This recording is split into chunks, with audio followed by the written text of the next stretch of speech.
কিন্তু যারা পরিমাণ ঈমান লইয়া কবরে যাওয়ার কারণে আমার মালিক একদিন আপনারে ধইরা জান্নাতে ঢুকাবে। সুবহানাল্লাহ। ঈমানের এত দাম, এত দাম, এত দাম। আসল জিনিসটার নামই হলো তো ঈমান। যদি ঈমান না থাকে রে, কুকুর বিড়ালের দাম আছে কিন্তু আমাদের দাম নাই। আল্লাহ কিন্তু এক আয়াতে বলছে, ওয়ালাকাদ কাররামনা বানি আদম। আদমের যে সম্মান আর মর্যাদা আমি কাউরে দেই নাই। আদমের সম্মান মর্যাদা সবচেয়ে বেশি। জানেননি ফেরেশতাদের চেয়েও আমাদের সম্মান বেশি, জানেন? তবে কখন সম্মানই হয় ফেরেশতাদের চেয়ে বেশি? আল্লাহ কইছে কিন্তু ফেরেশতাদের চেয়েও আদমের সম্মান বেশি। বেশি কখন হয় এটা জানতে হবে। আবার আরেক আয়াতে বলছে কুকুর বিড়ালের চেয়েও মানুষ নিকৃষ্ট। এক আয়াতে কয় আল্লাহ সর্বশ্রেষ্ঠ, আবার আরেক আয়াতে কয় মানুষ চতুষ্পদ জানোয়ারের চেয়ে নিকৃষ্ট। এই কথাগুলা বোঝার জন্য, এই কথাগুলির ব্যাখ্যা বোঝার জন্য আপনাকে আগে শিক্ষাগত যোগ্যতা অর্জন করতে হবে। কোরআনের ব্যাখ্যা জানার জন্য, কোরআন বোঝার জন্য মাদ্রাসায় পড়তে হবে। 5 পাস আর 2 পাস করে কিন্তু আপনি কোরআনের অর্থ বুঝবেন না। আমার কথা কি আপনারা বুঝতেছেন? কিতাব বুঝছেন? আমি তো দেখতে আপনারা বুঝতেছেন না। মনোযোগ দিয়ে শুনেন। আল্লাহ বলছে ফেরেশতাদের চেয়েও মানুষ দামি। আবার আরেক জায়গায় বললো মানুষ চতুষ্পদ জানোয়ারের চেয়ে নিকৃষ্ট। এখন মনে করেন আপনি একটা গন্ড মূর্খ, জীবনে মাদ্রাসায় পড়েন নাই, মসজিদে যান নাই, স্কুলে যান নাই। আপনি যদি কথা শুনেন কইবেন বলে আল্লাহ এক জায়গা কইছে মানুষ ফেরেশতাদের চেয়ে দামি, আবার আল্লাহ কয় মানুষ কুত্তা বিলের চেয়ে নিকৃষ্ট। আল্লাহ কথা কেমনে কয়? দুই কথা দুই রকম হয়ে গেছে। আপনার কাছে এরকম মনে হইতে পারে আপনি গন্ড মূর্খ, আপনি অজ্ঞ, আপনার শিক্ষাগত যোগ্যতা নাই, আপনি স্টাডি করেন নাই কোরআন নিয়া, তা আপনার কাছে তো এরই মনে হইব। কিন্তু এটার ব্যাখ্যা তো জানতেই হইব আপনার। এটার ব্যাখ্যা কি আমরা ফালা গানো হারিয়ে হারিয়ে জানতে পারবে? হ্যাঁ, কথা কই না। আল্লাহ বলছে মানুষ সৃষ্টির শ্রেষ্ঠ, আবার মালিক বলে মানুষ কুত্তা বিলার চেয়ে নিকৃষ্ট। তাহলে সৃষ্টির শ্রেষ্ঠ হইল কিভাবে, কুত্তা বিলার চেয়ে নিকৃষ্ট হইল কিভাবে? এটা তো বাইর করতে হবে, কথা হয় না? বাইর করার জন্য তো আপনাকে স্টাডি করতে হবে। আমার যুবক ভাইরা, মানুষ সৃষ্টির শ্রেষ্ঠ তখনই হয় যখন তার ভিতরে 2টা গুণে গুণান্বিত হবে। 2টা গুণ যখন মানুষের মধ্যে থাকবে তখন মানুষ হবে সৃষ্টির শ্রেষ্ঠ। 1 নাম্বার হলো ঈমান, 2 নাম্বার হলো নেকামল। নেকামল, নেকামল, এই ঈমান আর নেকামল যার ভিতরে থাকবে সে হবে ফেরেশতাদের চেয়েও দামি। আর মানুষ কুত্তা বিলার চেয়েও নিকৃষ্ট হয় কখন রে? যার মধ্যে ঈমান নাই, নেকামল নাই। এটা কুকুর বিড়ালের চেয়েও নিকৃষ্ট। আল্লাহ কয় উলাইকা কাল আনআম। উলাইকা কাল আনআম কয়ে যদি আল্লাহ রাখিয়া দিত মোটামুটি ইজ্জত থাকে, কুত্তা বিলার সমান যদি হইতো তাও মোটামুটি ইজ্জত থাকে। কিন্তু আল্লাহ কয় বালহুম আদল, এর চেয়ে কত নিকৃষ্ট। বলুন, কুকুর বিড়ালের সমান বলছে না, এর থেকে নিকৃষ্ট কইছে? কথা যদি ও যুক্তিক হয় তেন না কইতে যুক্তি কিনা আপনি মাথার দোকান না, ব্যাখ্যা তো আমার বুঝতেই পারবে। আপনি যদি উঠতে কোন বলে আল্লাহর কথা বুঝি না, তাহলে রে মূর্খ, তুই আল্লাহর কথা বুঝবি কেমনে? তুই বর্ষর 2 পাস, তুই খরচ নাচানাচি, তুই হইলে মালু, তুই হইলে নাস্তিক, তুই কেমনে বুঝবি? না বুঝা কেন কোরআনের বিরুদ্ধে কথা বল? কোরআন বোঝার জন্য 16 বছর 17 বছর আলেমরা গোসায়, এরপর আমরা বুঝি না, এখনো বুঝি না। 16 বছর 17 বছর মাদ্রাসা কইরা আমরা বুঝি না। আরো মানুষ পিএইচডি করছে কোরআনের উপরে, তারপরও বুঝে না। আর হেতে 4 পাস কইরা হয় কোরআন বুঝি না। আধা ঘন্টা যদি খাসা সিংলা দিয়ে বাইরে নিয়ে যেত না, আধা ঘন্টা এর ভিতরে থামাতামি না, একেবারে মনে করেন বাইরেতে আমার সিল্লি দিত, বাইরেতে আমার সিল্লি দিত, খুব আনন্দ লাগতো আমার। এরকম একটা ভেবে শুনতাম আমার বাইরেতাম, তাহলে আমি নাচলাম হইলে আনন্দের সুরে। এই সমস্ত শয়তান গুলারে খাঁচা গঞ্জি দিয়ে বাইরে নিয়ে দরকার। বুঝোস না গান গাছ, গান গাওয়ার থাকবি। বুঝোস না জায়গা মাতস কেন, কথা বলস কেন? শান্ত মুসলমানদেরকে অশান্ত করলি কেন? মুসলমানদের কাছকে অশান্ত করছ তোরা। আমার যুবক ভাইরা, মূল কথা হলো আল্লাহ এক জায়গায় বলছে মানুষ সৃষ্টির শ্রেষ্ঠ 2টা গুণে গুণান্বিত হইলে, এক ঈমান আর এক হলো নেকামল। মানুষ চতুষ্পদ জানোয়ার হয় কখন? যার ভিতরে ঈমান নাই, যার ভিতরে নেকামল নেই। কথা বুঝতেছেন? এটা চতুষ্পদ জানোয়ার হয়। যেমন গুরুয়ে কুকুরে নামাজ পড়েনি, হালাল হারাম মাইনা চলেনি, প্রস্রাব পায়খানা করে পানি লয়নি, বিয়া শাদী করেনি, কথা হয় না? করে রাস্তাঘাটে কি পয়সা প্রস্রাব করে? তাহলে গরু ছাগলে যা করে তুমিও যদি তা করো তাহলে বেশ কোনটা করো? আমরা দেশের অনেক যুবক গরু ছাগলে খারিয়ামুতে হেও খারিয়ামুতে। গরু ছাগল যেমন বিয়া শাদী কইরা না কইরা আখাম কুখাম করে, হেরাও আখাম কুখাম করে। গরু ছাগল যেমন রাস্তাঘাটে কারো কোনো লজ্জা শরম নাই, যেখানে মনে হয় এখানে প্রস্রাব করে, এরাও দেখছি অনেক সময় হারিয়ামুতে দেয়। তাহলে তুই যা করলি গরু ছাগল তাওই করলো, তো তুই আর মানুষ, তুই আর গরু ছাগল আমাদের ব্যবধানটা কোথায়? আমার তো আল্লাহ বানাইছে সৃষ্টির শ্রেষ্ঠ, তা আমার চলা ফেরা উঠা বসা যদি গরু ছাগলের মতোই হইল, তাহলে আমি সৃষ্টির শ্রেষ্ঠ হইলাম কেমন? গরু ছাগলও খায় আমিও খাই, গরু ছাগলও ঘুমায় আমিও ঘুমাই, গরু ছাগলও মুতে আমিও মুতলাম, তো লাভ হইল কি? আপনারা কি বিরক্ত লাগতেছে? লড়া সরাটা কেড়ে করতেছে। স্লোগান কি দিতামও? স্লোগান দিতাম নি? যাক, আমি চাই না কেউ সরম দিতাম, আর একবার উঠলে কিন্তু স্লোগান শুরু হয়ে যাবে। আপনারা যদি বিরক্ত হন আমার কিন্তু ডাবল সুবিধা, খারাপ লাগতেছে না। বিরক্ত হলে আমি ছেড়ে দিতে পারবো, যদি ভালো না লাগে কইবেন হুজুর ভালো লাগতেছে। কথাগুলি শুনবেন আর বাড়িতে নিয়ে যাবেন।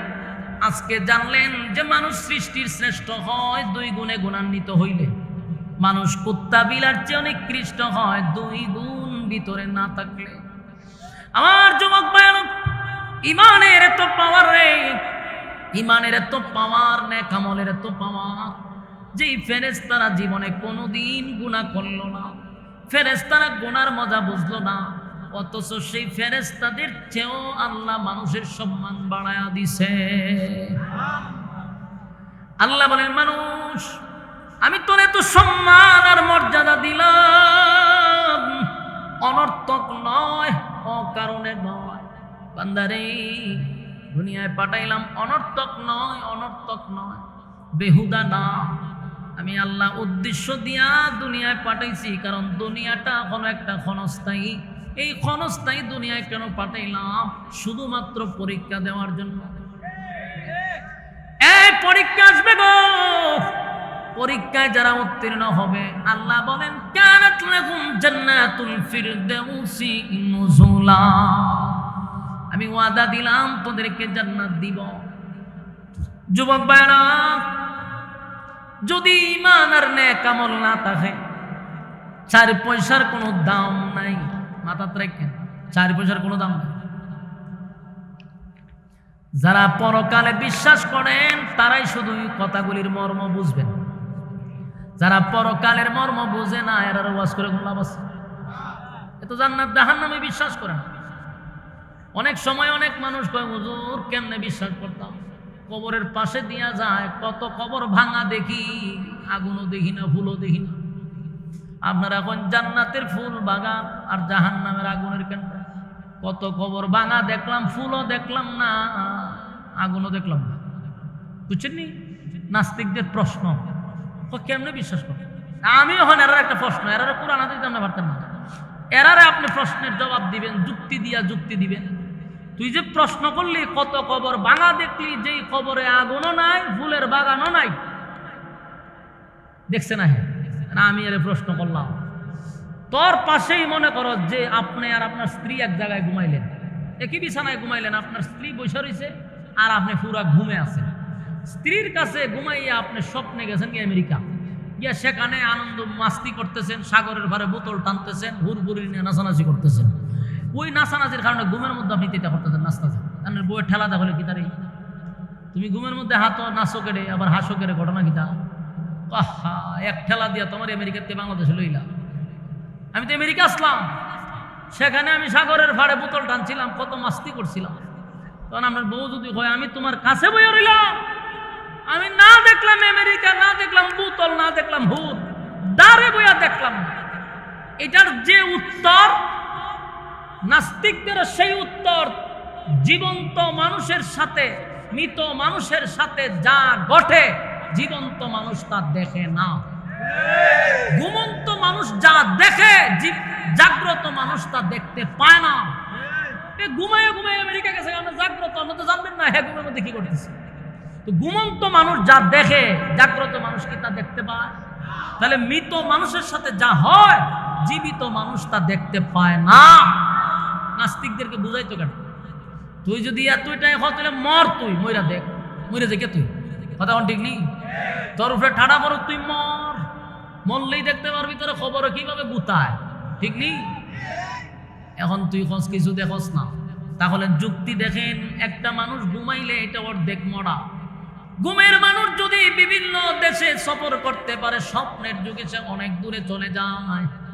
জাগ্রত মানুষটা দেখতে পায় না রে। মৃত মানুষের সঙ্গে কবরে কি হয় তা জীবিত মানুষ কখনো দেখতে পায় না। আপনি ঘুমাইলে স্বপ্ন দেখবেন, জাগ্রত অবস্থায় স্বপ্ন দেখবেন না। আপনি মরলে পরে আপনি কবরের জগৎ দেখতে পাইবেন, জীবিত অবস্থায় দেখতে পাবেন না। আমার যুবক ভাই, আল্লাহ রাব্বুল আলামিন বলেন, বান্দা শুন, দুইটা গুণে গুণান্বিত হইয়া যদি কবরে আসতে পারো, ওয়াদা দিলাম আমি জান্নাত দিব। তবে দুনিয়াতে ইমানদার হিসাবে ইমানের পরীক্ষা আমি নিব।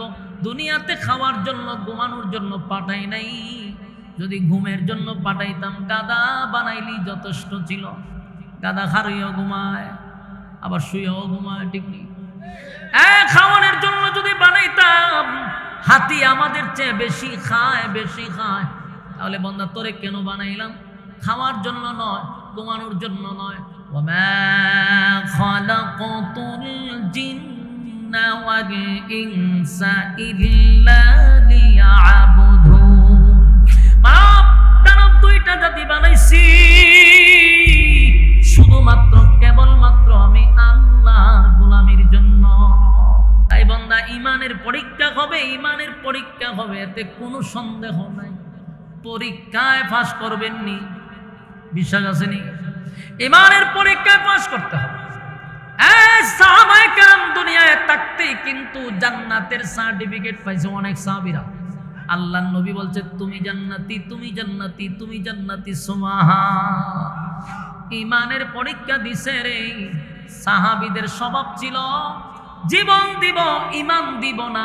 ইমানের জন্য বাতিলের কাছে মাথা নত করব না।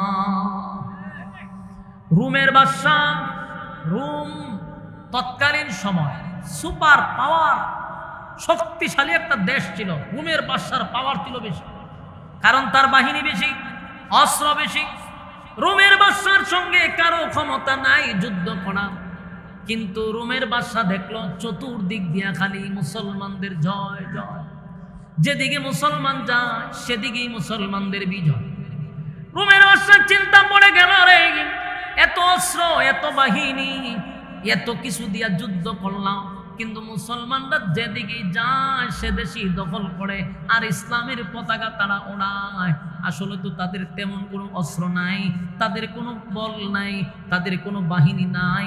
কেমনে সম্ভব, কেমনে সম্ভব? গবেষণা করে বাইর করলো মুসলমানদের একটা পাওয়ারের নাম হলো ঈমান। বলেন, মুসলমানের পাওয়ারের নাম কি? ঈমান, ঈমান, ঈমান। ইমানের বলে 313 জন 1000কে কুবা শামসুর মতো কুবায় ফলাই দিছে। আর আজকে 200 কোটি মুসলমান, গোটা পৃথিবীতে 200 কোটি মুসলমান। গোটা পৃথিবীতে তাকায়া দেখেন, সব জায়গায় মাইর খায় খালি মুসলমান, সব জায়গায় মুসলমান মাইর খায়, মুসলমান মাইর খায়।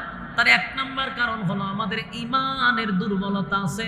আমরা সংখ্যায় বেশি হলেও ইমান দুর্বল, কথা হয় না?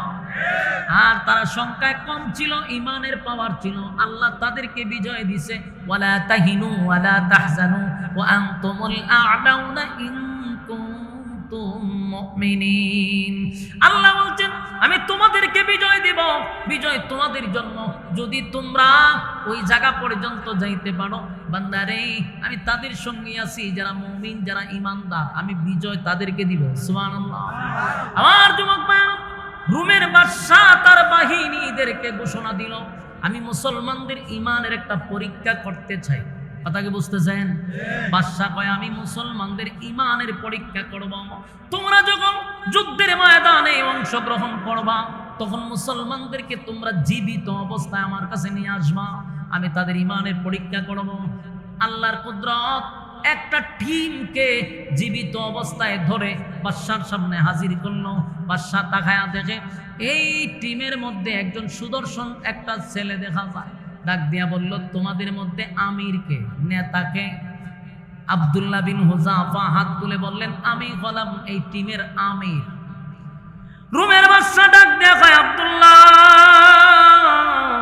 তোমার চেহারাটা বড় সুন্দর, তোমার বডিটা সুন্দর, তোমার যোগ্যতা আছে, সর্বদিক দিয়া তুমি অলরাউন্ডার, তোমার মতো একটা ছেলে আমার দরকার।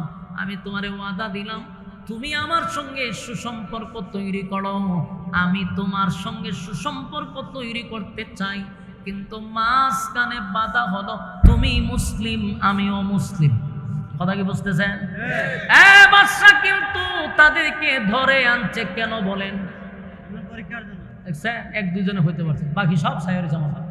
তার মানে আপনাদের মনোযোগ নেই। আমার যুবক ভাইয়েরা, ওই রুমের বাদশা কিন্তু সাহাবীদেরকে আনছে শুধু ঈমানের পরীক্ষা করার জন্য। তাই বাদশা বলল, তুমি আমার সঙ্গে সুসম্পর্ক করো, আমি তোমার সঙ্গে সুসম্পর্ক করতে চাই। আমরার মতো একজন হুজুরে দূরে যদি নেয়, ডোনাল্ড ট্রাম্পে যদি হয় আপনার সাথে আমি একটা সুসম্পর্ক করতে চাই, আমরা হুজুর যে বাড়াই বাপরে বাবা, একটা চেয়ারের লাগে আমরা ইমান বিক্রি করে লাই। আর ডোনাল্ড ট্রাম্পে যদি হয় বলে তোমার সাথে সুসম্পর্ক করতে চাই, হবে কোনান্দা করবেন, সামনে দেন পিছনে তাই কোলাগুলি করে লাই আপনার সাথে, আমরা যা হবেন আমি তাও হব। হোমা দেখতেন হুজুর ভালো থাকে উঠে যাবে কন্যা করে খালি কিতা করতাম, ঠিক নেই। কারণ ইমানের বড় দুর্বলতা আছে না নাই? ইমানের দুর্বলতা আছে, এই জন্য আজকে গোটা পৃথিবীতে আমরা মার খাই। কারণ আমরা গোলামি করতে করতে আমাদের অভ্যাস, তাই এখনো আমরা পশ্চিমাদের গোলামি করেই যাচ্ছি। আল্লাহ পৃথিবীর সব সম্পদ দিছে মুসলমানের হাতে, দামি দামি সম্পদ দিল মুসলমানদের হাতে, আর এই মুসলমানরা গোলামি করে লাল চামড়াদের। গোলামি যতদিন করবা ততদিন সম্মান পাইবা না। আমার যুবক ভাই, রুমের বাদশা ডাক দিয়া কয়, আরে আব্দুল্লাহ, আমি তোমার সঙ্গে সুসম্পর্ক করতে চাই। বাদশার সামনে দাঁড়াইয়া আব্দুল্লাহ বিন হুযাফা বলে, কি সম্পর্ক? বলে, একটা শর্ত আছে। শর্ত হইল তুমি ঈমান ছেড়ে দিতে হবে। তুমি যদি ঈমান ছেড়ে দাও, ওয়াদা দিলাম আমার একটা সুন্দর রূপসী মাইয়া আছে, আমার কন্যা দেখতে যেমন সুন্দর এমন বুদ্ধিমতী, একটা মাত্র মাইয়া, ওয়াদা দিলাম এই মেয়েটারে তোমার কাছেই বিবাহ দিব, আর বিবাহের দিন রাজত্বের অর্ধেক তোমারে লিখে দিব। এরকম অফার ভাইলে আমরা জাকাত থাকবো, কথা ভাই না দি। আমরা হমো আগে ঈমান, পরে আবার কালেমা ফিরে ঈমান আনার অসুবিধা কি? কিন্তু আব্দুল্লাহ বিন হুযাফা কয়, কথা যদি তোমার না মানে দিলে কি হইব? না মানলে তো মৃত্যুদণ্ড হবে। আমি রাজি। সুবহানাল্লাহ। আমি তোর মতো কুকুরের কাছে ঈমান বিক্রি করব না। একেবারে ডাইরেক্ট বলছে, এই রুমের কুত্তা, তুই কি মনে করছ আমার ঈমান কিনতে পারবি? তোর মতো বেঈমানের কাছে আমার ঈমান বিক্রি করব? আমি নবীর সাহাবী। বাদশা এত লজ্জা পাইছে, তার মারাত্মক মাইন্ডে লাগছে। এত বড় রাজত্বের সামনে দাঁড়াইয়া কুকুর বইলা ডাক দিছে, এ বাদশার মাইন্ডে লাগছে। বাদশা কয়, এদের ঈমান কত শক্ত আমি এটা দেখে নিব। লকাবে ঢুকাইছে লকাবে। কারণ জালেমদের কাজই হইল জুলুম করা, কথা হয় না? ঢুকাইল লকাবে ঢুকানোর পরে আব্দুল্লাহ বিন হুযাফারে আলাদা রাখছে। একটা নর্তকীরে সুন্দর করে সাজাইছে। নর্তকী চিনেননি? নাচে। নর্তকীটা করে নাচে। নর্তকীরে ঘুঙুর মুঙুর ফরাইছে, ফরাইয়া হয়তো তুই নাচ, এটা নাচে, তো ভালোই তো নাচতে পারো, যা। ওই রুমের ভিতরে গিয়া দেখবি একটা সুন্দর সুদর্শন যুবক আছে, এর সামনে গিয়ে ডান্স তো পাবো, ডান্স দিবি, এর কোনোভাবে তোর প্রতি আকৃষ্ট করবি। এই তো তোর রাজ দরবারের নর্তকী গেছে, গিয়ে আব্দুল্লাহ বিন হুযাফার রুমে ঢুকাই দিছে। ঢুকাইয়া ওনার সামনে নাচতেছে।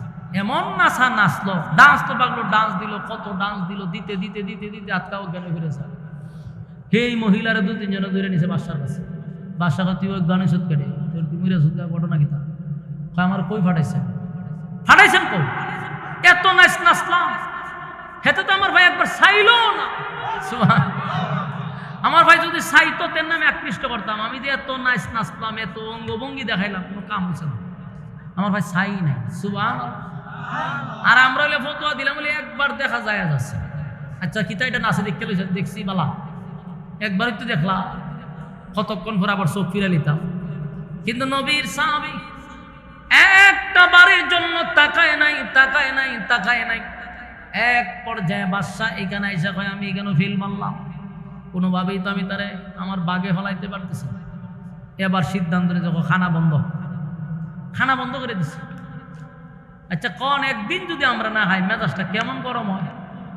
যারা রোজা রাখে ইফতারির আগ মুহূর্তে দেখছেন মেজাজটা কেমন থাকে, ঠিক নেই? রোজাদারের সামনে ইফতারের আগে গিয়ে আপনি বেশি কথা হইয়েন না। বেশি কথা হইলে মার খাইবেন, মারাত্মক মারি লিব বাইরিয়া। কারণ এই সময় রাগ শৈল খালি ফেট বুঝা বুঝা গেল খাওয়ান ফেটো না থাকলে রাগ উঠে। কিন্তু আব্দুল্লাহ বিন হুযাফা একদিন দুই দিন নয় রে, একদিন দুই দিন না, এক সপ্তাহ পর্যন্ত পানি নাই, খানা নাই, পানি নাই, খানা নাই। বলুন এক সপ্তাহ পর্যন্ত যদি কোনো মানুষ পানি না খায়, খানা না খায়, বাঁচব? মারা যাবে।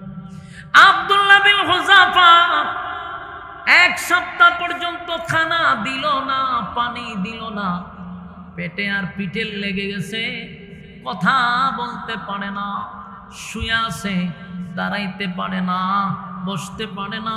এমন পরিস্থিতিতে ডাক্তার বাদশাকে বলল, ডাক্তার সাহেব, বাদশারে বলল, বাদশাহ রোগী বাঁচবে না, আর যদি একদিন যায় রোগী বাঁচবে না, মারা যাবে। কারণ এমন ভাবে আপনি তারা রাখছেন, পানিও নাই, খানাও নাই, রোগী বাঁচবে না। বাদশা কয় তাড়াতাড়ি খাবার লইয়া যা। খাবার নিয়ে গেছে সামনে, কয়টা হইল শুকুরের মাংস, এটা হইল মদ। বলুন হালাল না হারাম? কারণ প্রচন্ড খিদা যদি আপনার আসে তখন হালাল না হারাম দেখার টাইম আছে।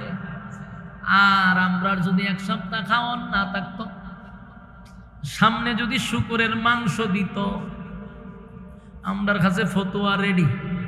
আমরা কইলাম হইলে জীবন বাঁচানো ফরজ, যা খাওয়ান যা খায়া দাও, বাঁচন লাগবো তো। ফতোয়া তো রেডি থাকে, জীবন বাঁচানো ফরজ। এই কথা বলে দুহাই দিয়ে আমরা খাইতাম, জায়েজ ছিল, কথা সত্য, জান বাঁচানো ফরজ। কিন্তু এরা তো নবীর সাহাবী, যেই মাত্র বলছে এটা শুকুরের মাংস, আব্দুল্লাহ বিন হুযাফা এমনি কথা বলতে পারে না রে। এক সপ্তাহ খাবার নাই, রাগে রাগান্বিত হইয়া উনি বলতে লাগলেন, খাবার নিবি না লাথি মেরে তোদের মুখে ফালাবো। সুবহানাল্লাহ।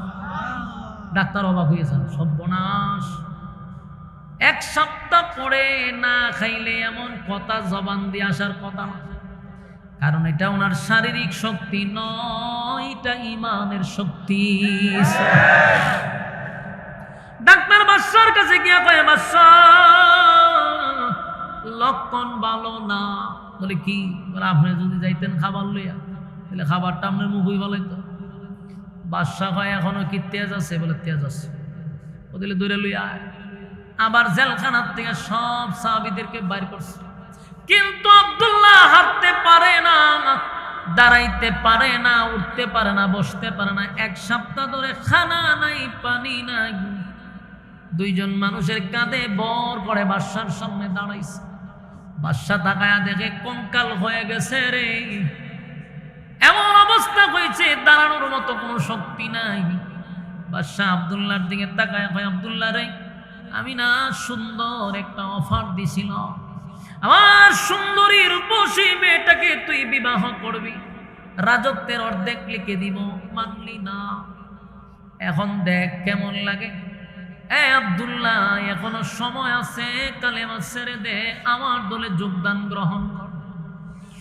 আব্দুল্লাহ ডাক দিয়া কয়, রোমের কুত্তা, তোর সামনে আমি কোনোদিন মাথা নত করব না। সুবহানাল্লাহ। বাদশার মেজাজ গেছে গরমে। বাদশা কয়, বড় একটা ডেকসি আন, বিশাল বড় ডেকসি, এটার মধ্যে তেল গরম কর। তেল গরম করতে লাগলো, টক বগে তেলগুলি গরম হয়ে গেছে। দুইজন সাহাবীকে ধরে আব্দুল্লাহর সামনে হাত পা বেঁধে ডেকসির ভিতরে ছেড়ে দিছে।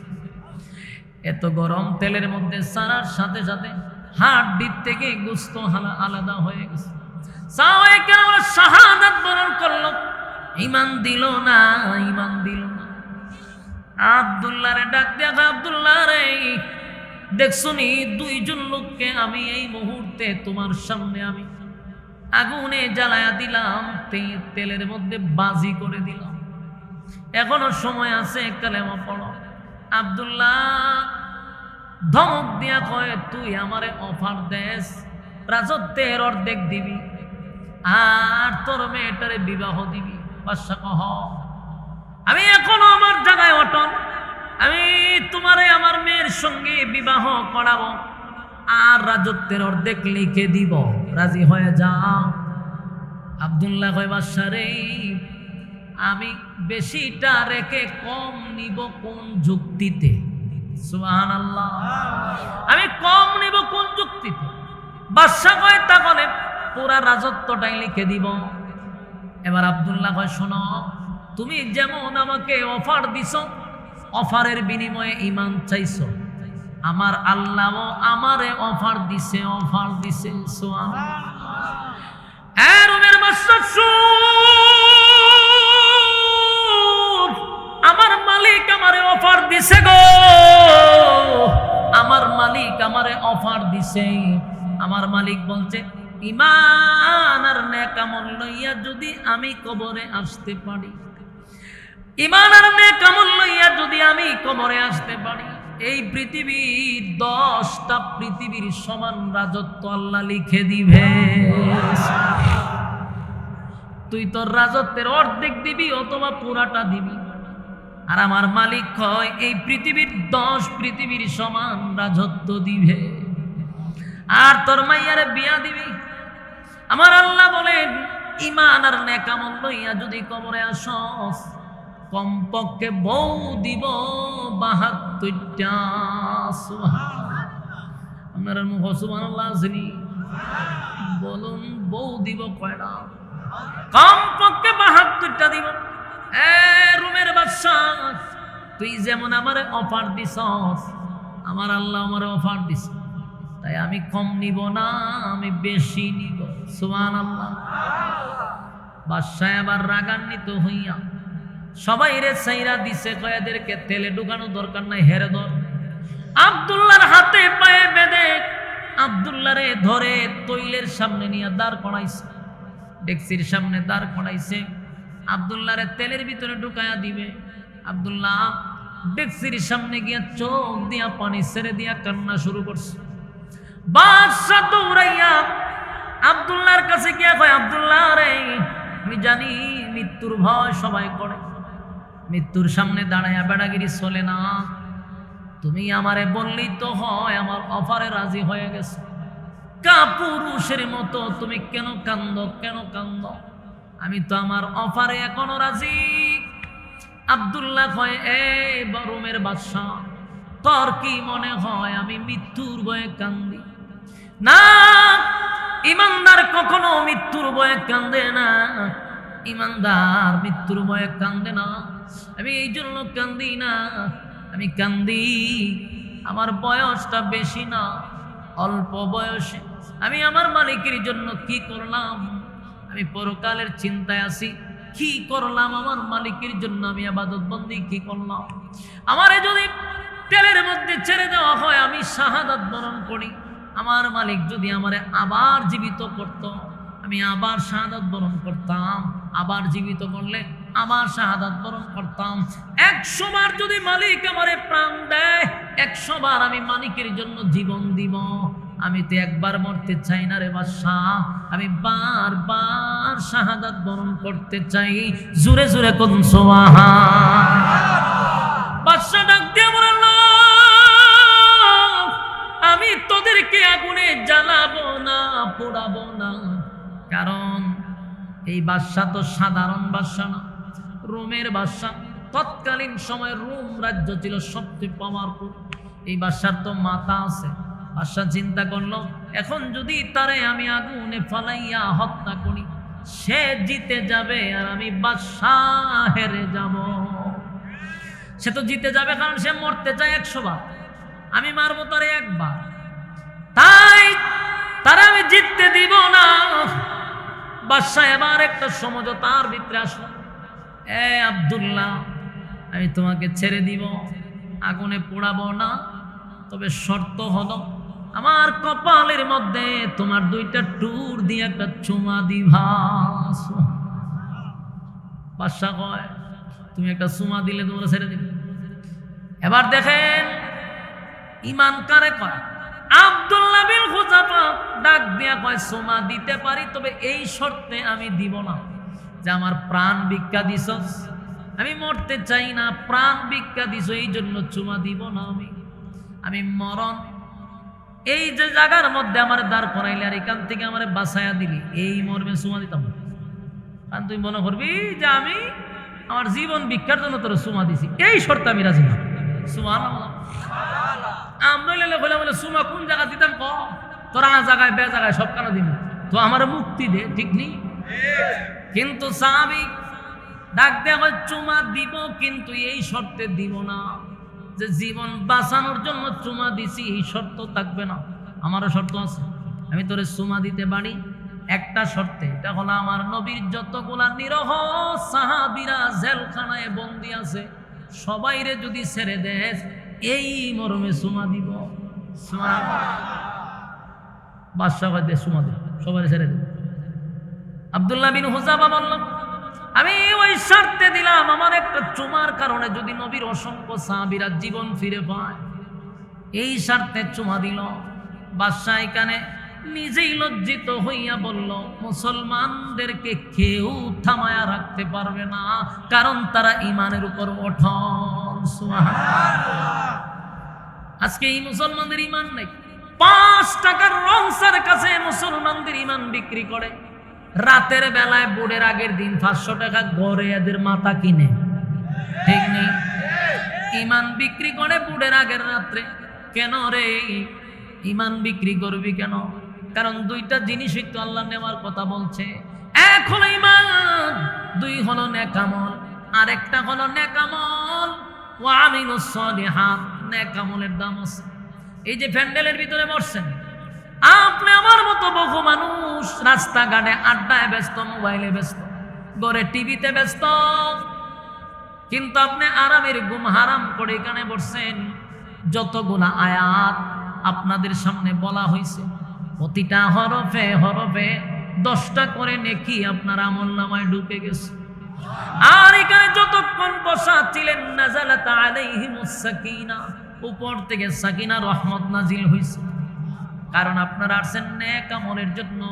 আল্লাহ 2 নাম্বার শর্ত দিছে, নেক আমল, নেক আমল, নেক আমল। এই নেক আমল লইয়া যদি কবরে না যাইতে পারি গো, উপায় থাকবে না, উপায় থাকবে না। আল্লাহ বলেন, জান্নাতীরা যখন জান্নাতের ভিতরে যাবেন ঈমান আর নেক আমল লইয়া, আমি আল্লাহ আমার ওয়াদা রক্ষা করব। কানাত লাহুম জান্নাতুল ফিরদাউসি নুজুলা, আমি তাদেরকে জান্নাতুল ফিরদাউসের মেহমান বানায়া দিব। সুবহানাল্লাহ। জান্নাতীরা জান্নাতের ভিতরে ঢোকার পরে আল্লাহ বলেন, খালিদিনা ফিহা লা ইয়াবগুনা আনহা হিওয়ালা। জান্নাতীরা জান্নাতের ভিতরে ঢোকার পরে, যুবক ভাইরা, জান্নাতীরা জান্নাতের ভিতরে ঢোকার পরে আনন্দের আর কোনো সীমা থাকবে না। আল্লাহ বলেন, দুনিয়া হলো আফসোসের জায়গা, দুনিয়াটা হলো একটা স্যাম্পল। বলুন কি পল? দুনিয়া হলো স্যাম্পল। আল্লাহ যেমন তার নবীরে এক আয়াতে জানায়া দিছে, ওয়ালাল আখিরাতু খায়রুন লাকা মিনাল উলা ওয়ালা সাওফা ইউতিকা রাব্বুকা ফাতারদা। আল্লাহ বলেন, ওয়ালাল আখিরাতু খায়রুন লাকা মিনাল উলা। বন্ধু, আপনাকে আমি যা দুনিয়ায় দিছি এটা স্যাম্পল, আর আপনার জন্য আমি সব বরাদ্দ রাখছি পরকালে গোডাউন। সুবহানাল্লাহ। আর যুবক ভাইরা, দুনিয়াতে যদি আপনি আমেরিকার প্রেসিডেন্ট হন, আপনি যদি চীন জাপানের প্রেসিডেন্ট হন, গোটা পৃথিবীর বাদশাহ যদি হন, কসম খোদা আপনার আফসোস পুরা হবে না, হবে না, হবে না। কারণ দুনিয়াটাই হলো আফসোসের জায়গা, আফসোসের জায়গা। বলুন তো দেখি, আমেরিকার প্রেসিডেন্ট হইলে পাওয়ার কি কম আছে? গোটা পৃথিবীর বাদশা বলা হয় আমেরিকার প্রেসিডেন্টকে, এরপরও ট্রাম্পের আফসোস আছে না নাই? আরো জোরে। এক নম্বর আফসোস হলো, হায় রে আমি তো প্রেসিডেন্ট হইলাম ঠিক, কিন্তু বুড়া হালা হয়েছি। কথা হয় না? এত বুড়া হয়ে গেছে, কথা হয় না? তার মনের মধ্যে গিয়ে দেন আফসোস যে আমি যদি জোয়ান খালা এরকম প্রেসিডেন্ট হইতাম। ঠিক নেই? আমার যুবক ভাইরা, মানুষের আফসোসের কোনো শেষ নাই রে। এক নাম্বার আফসোস হলো মরণ আছে। এটা তো একটা আফসোস, কোনদিন মরে যাই। তাহলে মরণ আছে, বার্ধক্য আছে, অসুস্থতা আছে, মানুষের আফসোসের কোনো শেষ নেই। আল্লাহ বলেন জান্নাতের ভিতরে যখন কোনো মানুষ ঢুকবে, এক নাম্বার সুসংবাদ হলো এই মানুষটা আর কোনোদিন মরবে না। সুবহানাল্লাহ। এক নাম্বার হলো মরণ নাই গো, এক নাম্বার হলো মরণ নাই। দুই নাম্বার হলো মানুষ কোনোদিন বৃদ্ধ হতে চায় না, বৃদ্ধ হতে চায় না। আপনারা কি বৃদ্ধ হইতে চান? হ্যাঁ, কথা কই না দি। সাদা দাড়ি যদি তাকে দেখবেন, সেলুন নিয়ে এটারে কালার করে খালা বানায়। যদি দিগান দাদা আপনার দাড়ি তো সাদা সিং, খালা হয়েছে কেটে বলে বুড়া দেখা যায়। তার মানে বৃদ্ধ হতে চায় না, সেও যুবক হইতে চায়। কথা হয়?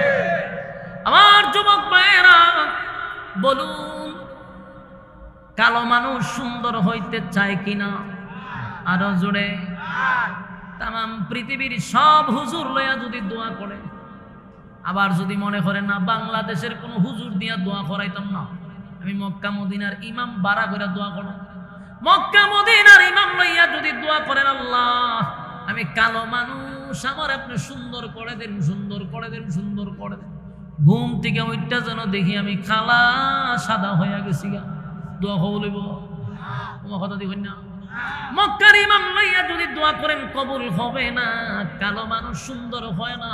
এই যে যারা কালো, এদের মনে মরণ পর্যন্ত আফসোস আছে না? না, মরণ পর্যন্ত আফসোস হলো সে সুন্দর হতে চায় কিন্তু কালো।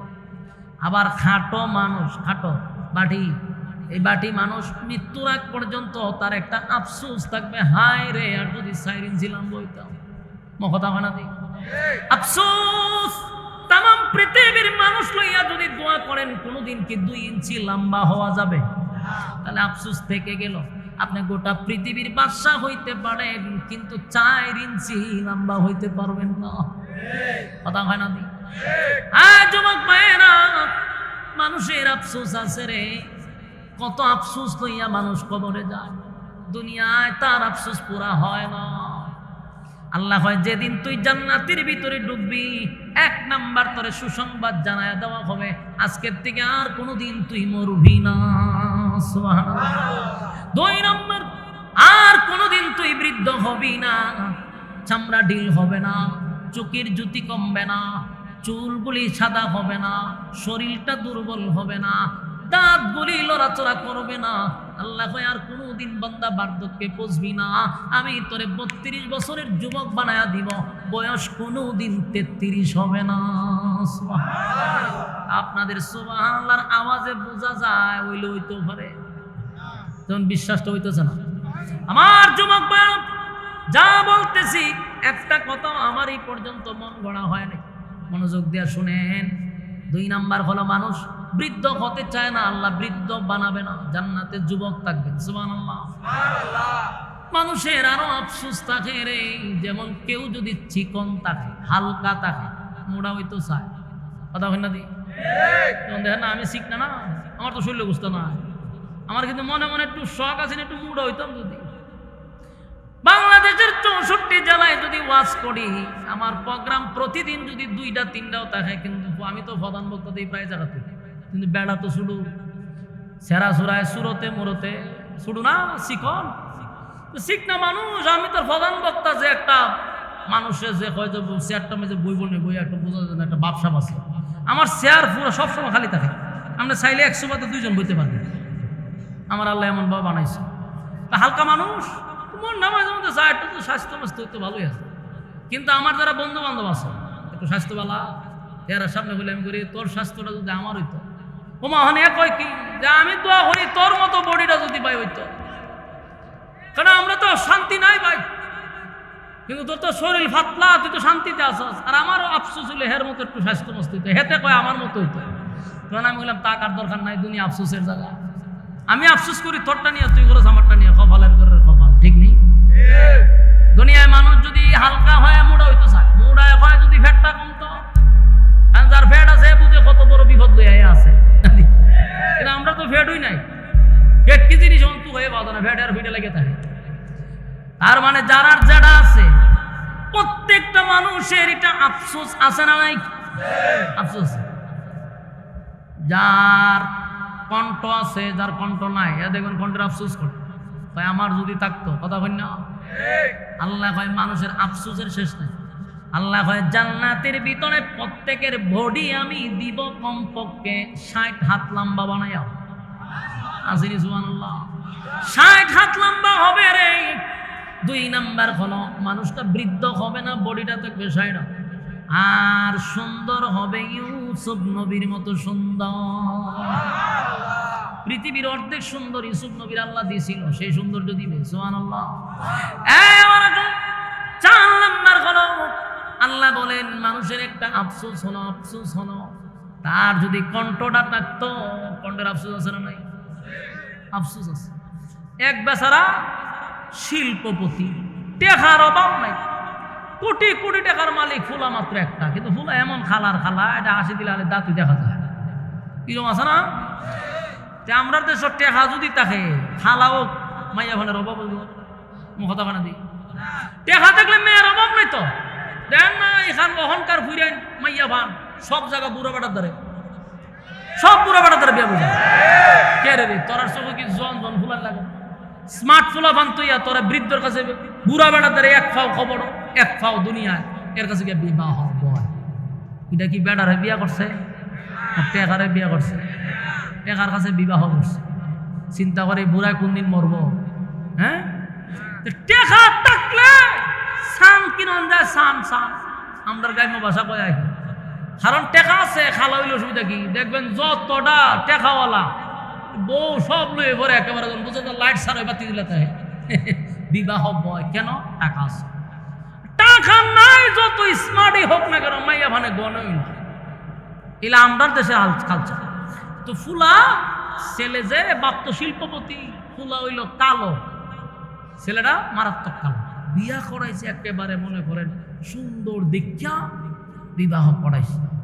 অহন বেচারা গেছে বাসর রাত্র, জামাইয়া গেছে বউ দেখতো, যেই মাত্র পর্দা ওড়ায় বউ দেখছে এত খুব খুশি, আরে সব বনা যে বাতি দিলে রয়েছে এত সুন্দর, কিন্তু মাইয়া যখন সব কুইলা জামার ভাই চাইছে, মাইয়া মারছে চিল্লি, এমন ভাবে চিল্লি মারছে, এখন জামাইয়া হয় সব বনার ইজ্জত থাকতো না। তুমি যে জায়গা বইয়া চিল্লি দিছো, মাইয়া শুনলে আমার ইজ্জত এমনি শেষ, খান্দাখাটি করো না। মাইয়া তো খানতেছে, মাইয়া যে হেরে দিককে খানতেছে, এটা তো হে বুঝতেছে না, হে মনে করছে মাইয়ায় মনে মা বাপ সাইরে আইছে, ব্যথায় বেদনায় খানতেছে, কিন্তু বাবারে তোরে দিকে খানতে মাইয়া হয় আমি এরকম খালা জামাই হয়ে পাইলাম, খানতেছে। তো হে বইয়া চিন্তা করলো মেয়ে বউর মনে মনটা খারাপ, তার একটা গানও টান দে, গান টান গাইলে বউর মনটা একটু আনন্দ আসবে, এ দিছে গানও টান সব বন্ধ করে, হ্যাঁ গান গাইতেছে, গান গাইতে আটকে চাই দে বউ নাই, কিরে বউ গেল কো? দরজা খুললা দিয়ে গিয়া দেখে বউ মাটির ফিরে খানতেছে। আগে খানছে কোথায়? গড়ের ভিতরে, এখন উড়ানো ফিরে খান দে। এগিয়ে বউ আগেই বলা আছি, দরজা জানলা লাগাই আছি, যাও খান্না খানছ, তুমি তো উড়ানো খানতে যাও, আমার কি রাখবান? আমার মারিলে বেজ্জিতি তো শেষ, তুই উড়ানো খান্দস করে। হয় আগে খানছিলাম তোরে দেখা, আর অহন খান্দি তোর গলা দইনা, আমার বাপে কই বিয়া দিল, তুই যেভাবে বেমানি শুরু করছ তুইভাবে ছাগলও বেমায় না। অহন হে মাতার তা ভাইয়ের কপালের ঘরের কপাল, আল্লাহ যদি আমার গলাটা দিত তাও তো ভালো আছে। তো বলুন গলার আফসোস আসেনি? আল্লাহ কয় জান্নাতের ভিতরে গলার আফসোসও থাকবে না। জান্নাতের ভিতরে দাউদ নবী নবীর মতো কণ্ঠ হবে, দাউদ নবীর মতো কণ্ঠ। সুবহানাল্লাহ। দাউদ নবী তার গ্রন্থের থেকে তেলাওয়াত করলে উড়ন্ত পাখি বৈশা যেত, নদীর মাছগুলা লাফাইতে লাফাইতে আইসা পড়তো। সুবহানাল্লাহ।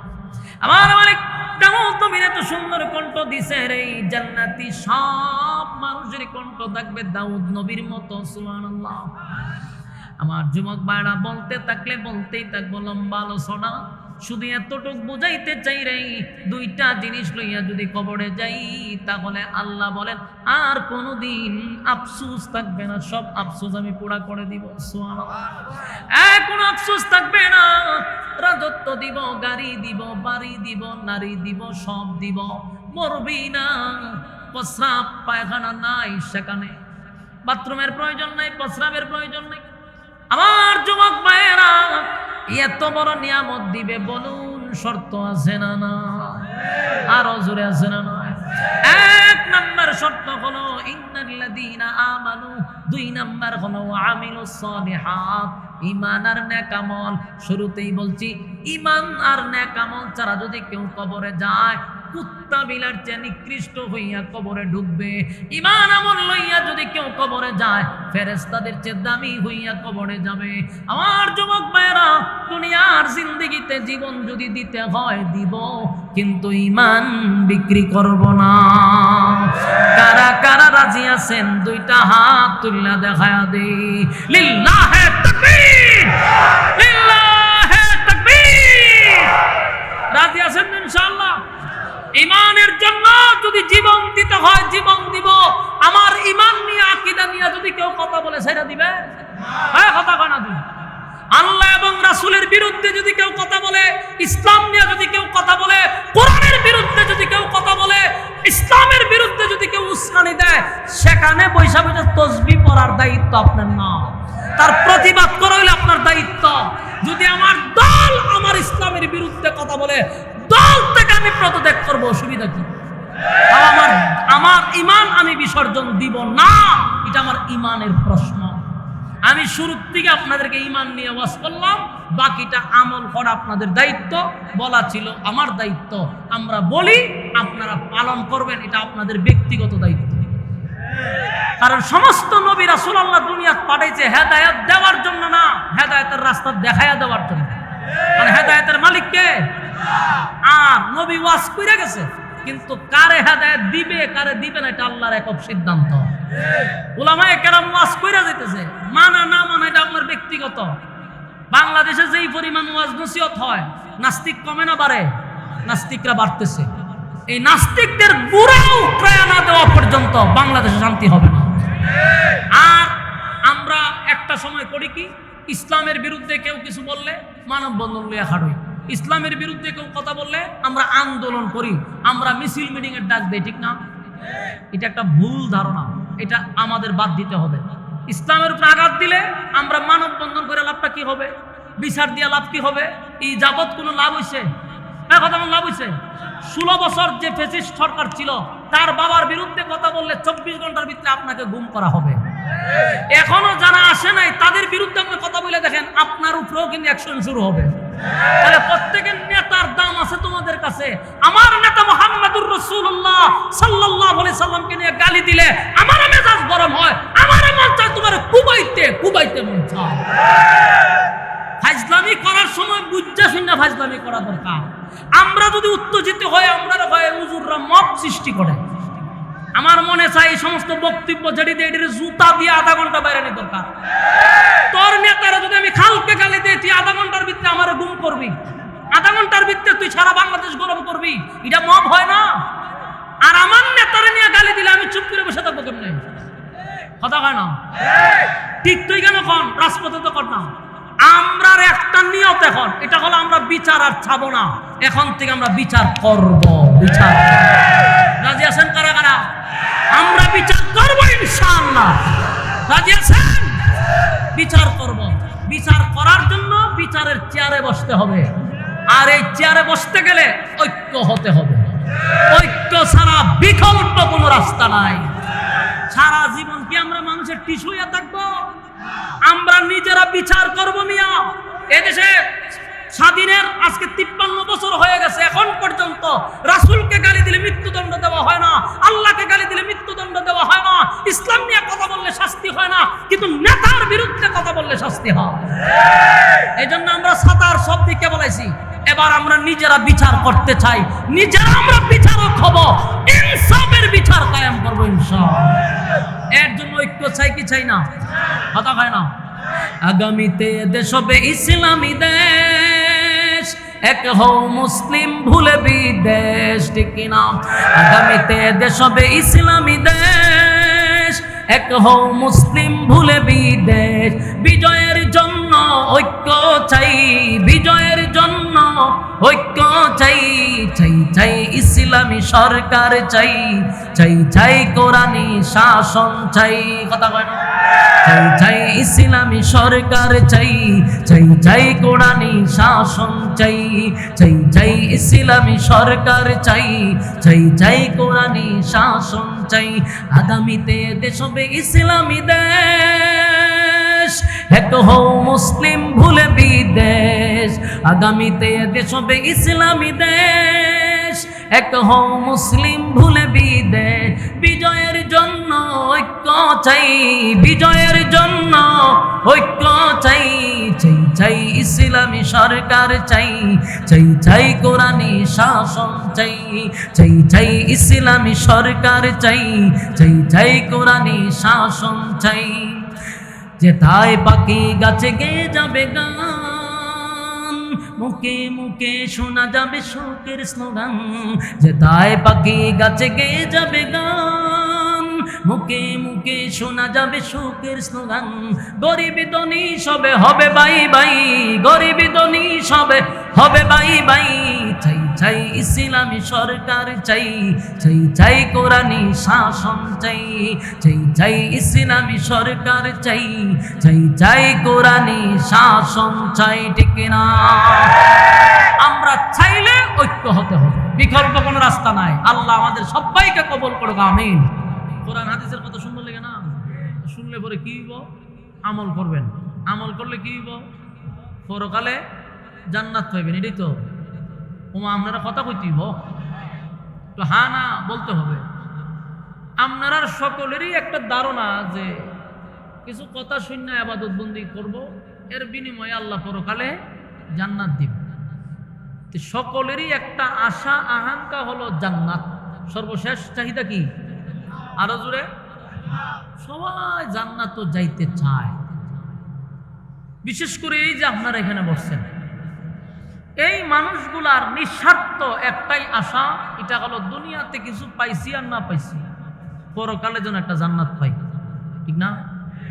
এই মাহফিলগুলাতে কিন্তু বড় বড় শিল্পপতিরা বসে না, কোটি কোটি টাকার মালিকরা কিন্তু ওয়াজ নসিহত শুনে না, ইবাদত বন্দি করার তাদের সময়ও নাই, কারণ অনেক টাকার মালিক তো, ডাইনে বামে কত কিছু করতে হয়, আর কি সময় আছে? তো এই সমস্ত জায়গাতে বসে কারা? সাধারণ মানুষগুলা যারা পরকালে বিশ্বাসী, কোরআনের উপর বিশ্বাস, আল্লাহ এবং তার নবীর উপরে মহব্বত, এরার শেষ একটা আশা হলো দুনিয়াতে আমরা সুখ শান্তিতে যতটুকুই থাকলাম আর পাইলাম, পরকালে যেন আল্লাহ আমরা একটা জান্নাত দেয়, ঠিক না? এই আশায় মানুষ নামাজ পড়ে, রোজা রাখে, হজ করে, যাকাত দেয়, হালাল খায়, হারাম থেকে বেঁচে থাকে, মানুষের সঙ্গে সুন্দর আচরণ করে, মানুষকে ভালোবাসে, উদ্দেশ্য একটাই, পরকালে যেন আল্লাহ আমরা জান্নাতটা দেয়। ঠিক কইছি না? ঠিক কইছি? এটা গুতা দেখো অনলাইন, ঠিক হইলে আপনারা কই নেবেন বলে হ, উদ্দেশ্য যদি আপনারা থাকে তেনে ঠিক কইতেন, যার উদ্দেশ্য নাই সে তো ঠিক কইতে পারতো না। তো আমরা সকলেরই একটা আশা হলো কি? জান্নাত। জান্নাত চাননি আপনারা? এই মানুষগুলা জান্নাত চায়, এই জন্য রাতকে রাত বৈশা থাকে, মসজিদে এদেরকে পাবেন, নেক আমলের মধ্যে তাদেরকে পাবেন, যারা পরকালে বিশ্বাসী। যারা পরকালে বিশ্বাসী না, এরারে ওয়াজ মাহফিলও পাওয়া যায় না, কোরআন হাদিসের কথা তো পাওয়া যায় না, কোনো ভালো কাজেও পাওয়া যায় না। কেন? এদের পরকালের উপর বিশ্বাসই নেই। তো যাদের পরকালের উপর বিশ্বাস আছে, আমরা বিশ্বাস করি এই দুনিয়া একটা ক্ষণস্থায়ী, চিরস্থায়ী আর একটা জায়গা আছে, ঠিক না? ওইটার শুরু আছে কিন্তু শেষ নাই। সেই পরকালের আশাই আমরা এখানে আসছি। তো জান্নাত তো আমরা সকলেই চাই, এখানে যারা বসছেন সকলের টার্গেট হলো জান্নাত। কিন্তু এটাও আপনাদের জানা দরকার, জান্নাত কিন্তু আপনার মামুর বাড়ি না যে চাইলে আপনি পাইবেন। জান্নাত কোনো আবদার করলেই পাওয়া যায় না। এই জান্নাত পাওয়ার জন্য ফুলা তোমরা কথা কয় না ভাই সাহেব, কথা কোন যেত তোমরা যদি কথা আমার মন জায়গা তোমার দিকে মনোযোগ দিয়ে শুনো। সাইনবোর্ড দিয়ে তোমরা গলাত লাগাই, তোমরা স্বেচ্ছাসেবক, তোমরা কথা করে তো সারছো।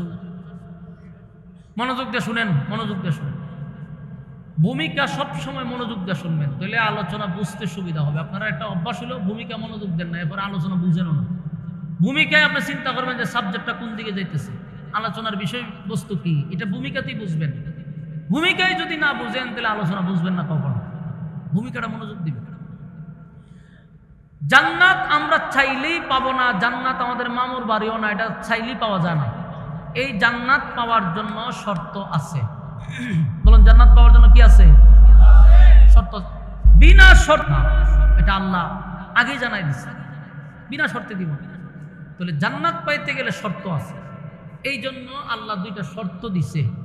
আমি যে তেলাওয়াত করছি যে আয়াতগুলি, এই আয়াতে আল্লাহ দুইটা শর্ত দিছে। এই দুই শর্ত যারা মাইনা কবরে যাবে, আল্লাহ বলেন কানাত লাহুম জান্নাতুল ফিরদাউসি নুজুলা। আল্লাহ বলেন যদি দুই শর্ত মানো, আমি আল্লাহ তোমরা ওয়াদা দিছি জান্নাতুল ফিরদাউসের মেহমান বানাবো। জান্নাত কিন্তু 8টা, এর মধ্যে একটা ভিআইপি আছে। ভিআইপি জান্নাতটার নাম হইল জান্নাতুল ফেরদাউস। এই জান্নাতুল ফেরদাউসে যাইতে গেলে শর্ত কয়টা? দুই শর্তে যারা রাজি হবে, আল্লাহ আমি ওয়াদাও দিছি জান্নাতুল ফেরদাউসের মেহমান বানাবো। এখন দেখেন শর্তগুলা কত গুরুত্ব। আল্লাহ বলেন 1 নাম্বার শর্ত ইন্নাল্লাযীনা আমানু, তোমরা ঈমান আনো। কার উপরে? তাহলে প্রথম শর্তটা হলো ঈমান। 2 নাম্বার হলো ওয়ামিলুস সালিহাত, তোমরা নেক আমল করো। শুনতে খুব সহজ না? ঈমান আর নেক আমল। তো আপনারা সবাই এখন জান্নাতুল ফেরদাউসে ঢুকে গেছেন না, কারণ আপনারা নিজেরা ঈমানদার, নেক আমল করছেন। এখন জান্নাতুল ফেরদাউসে ঢুকবেন কোন রাস্তা দিয়া, এটা একটু তালাশ করেন। কতটা সহজ, কিন্তু যতটা সহজ মনে হচ্ছে বাস্তবতা বড় কঠিন।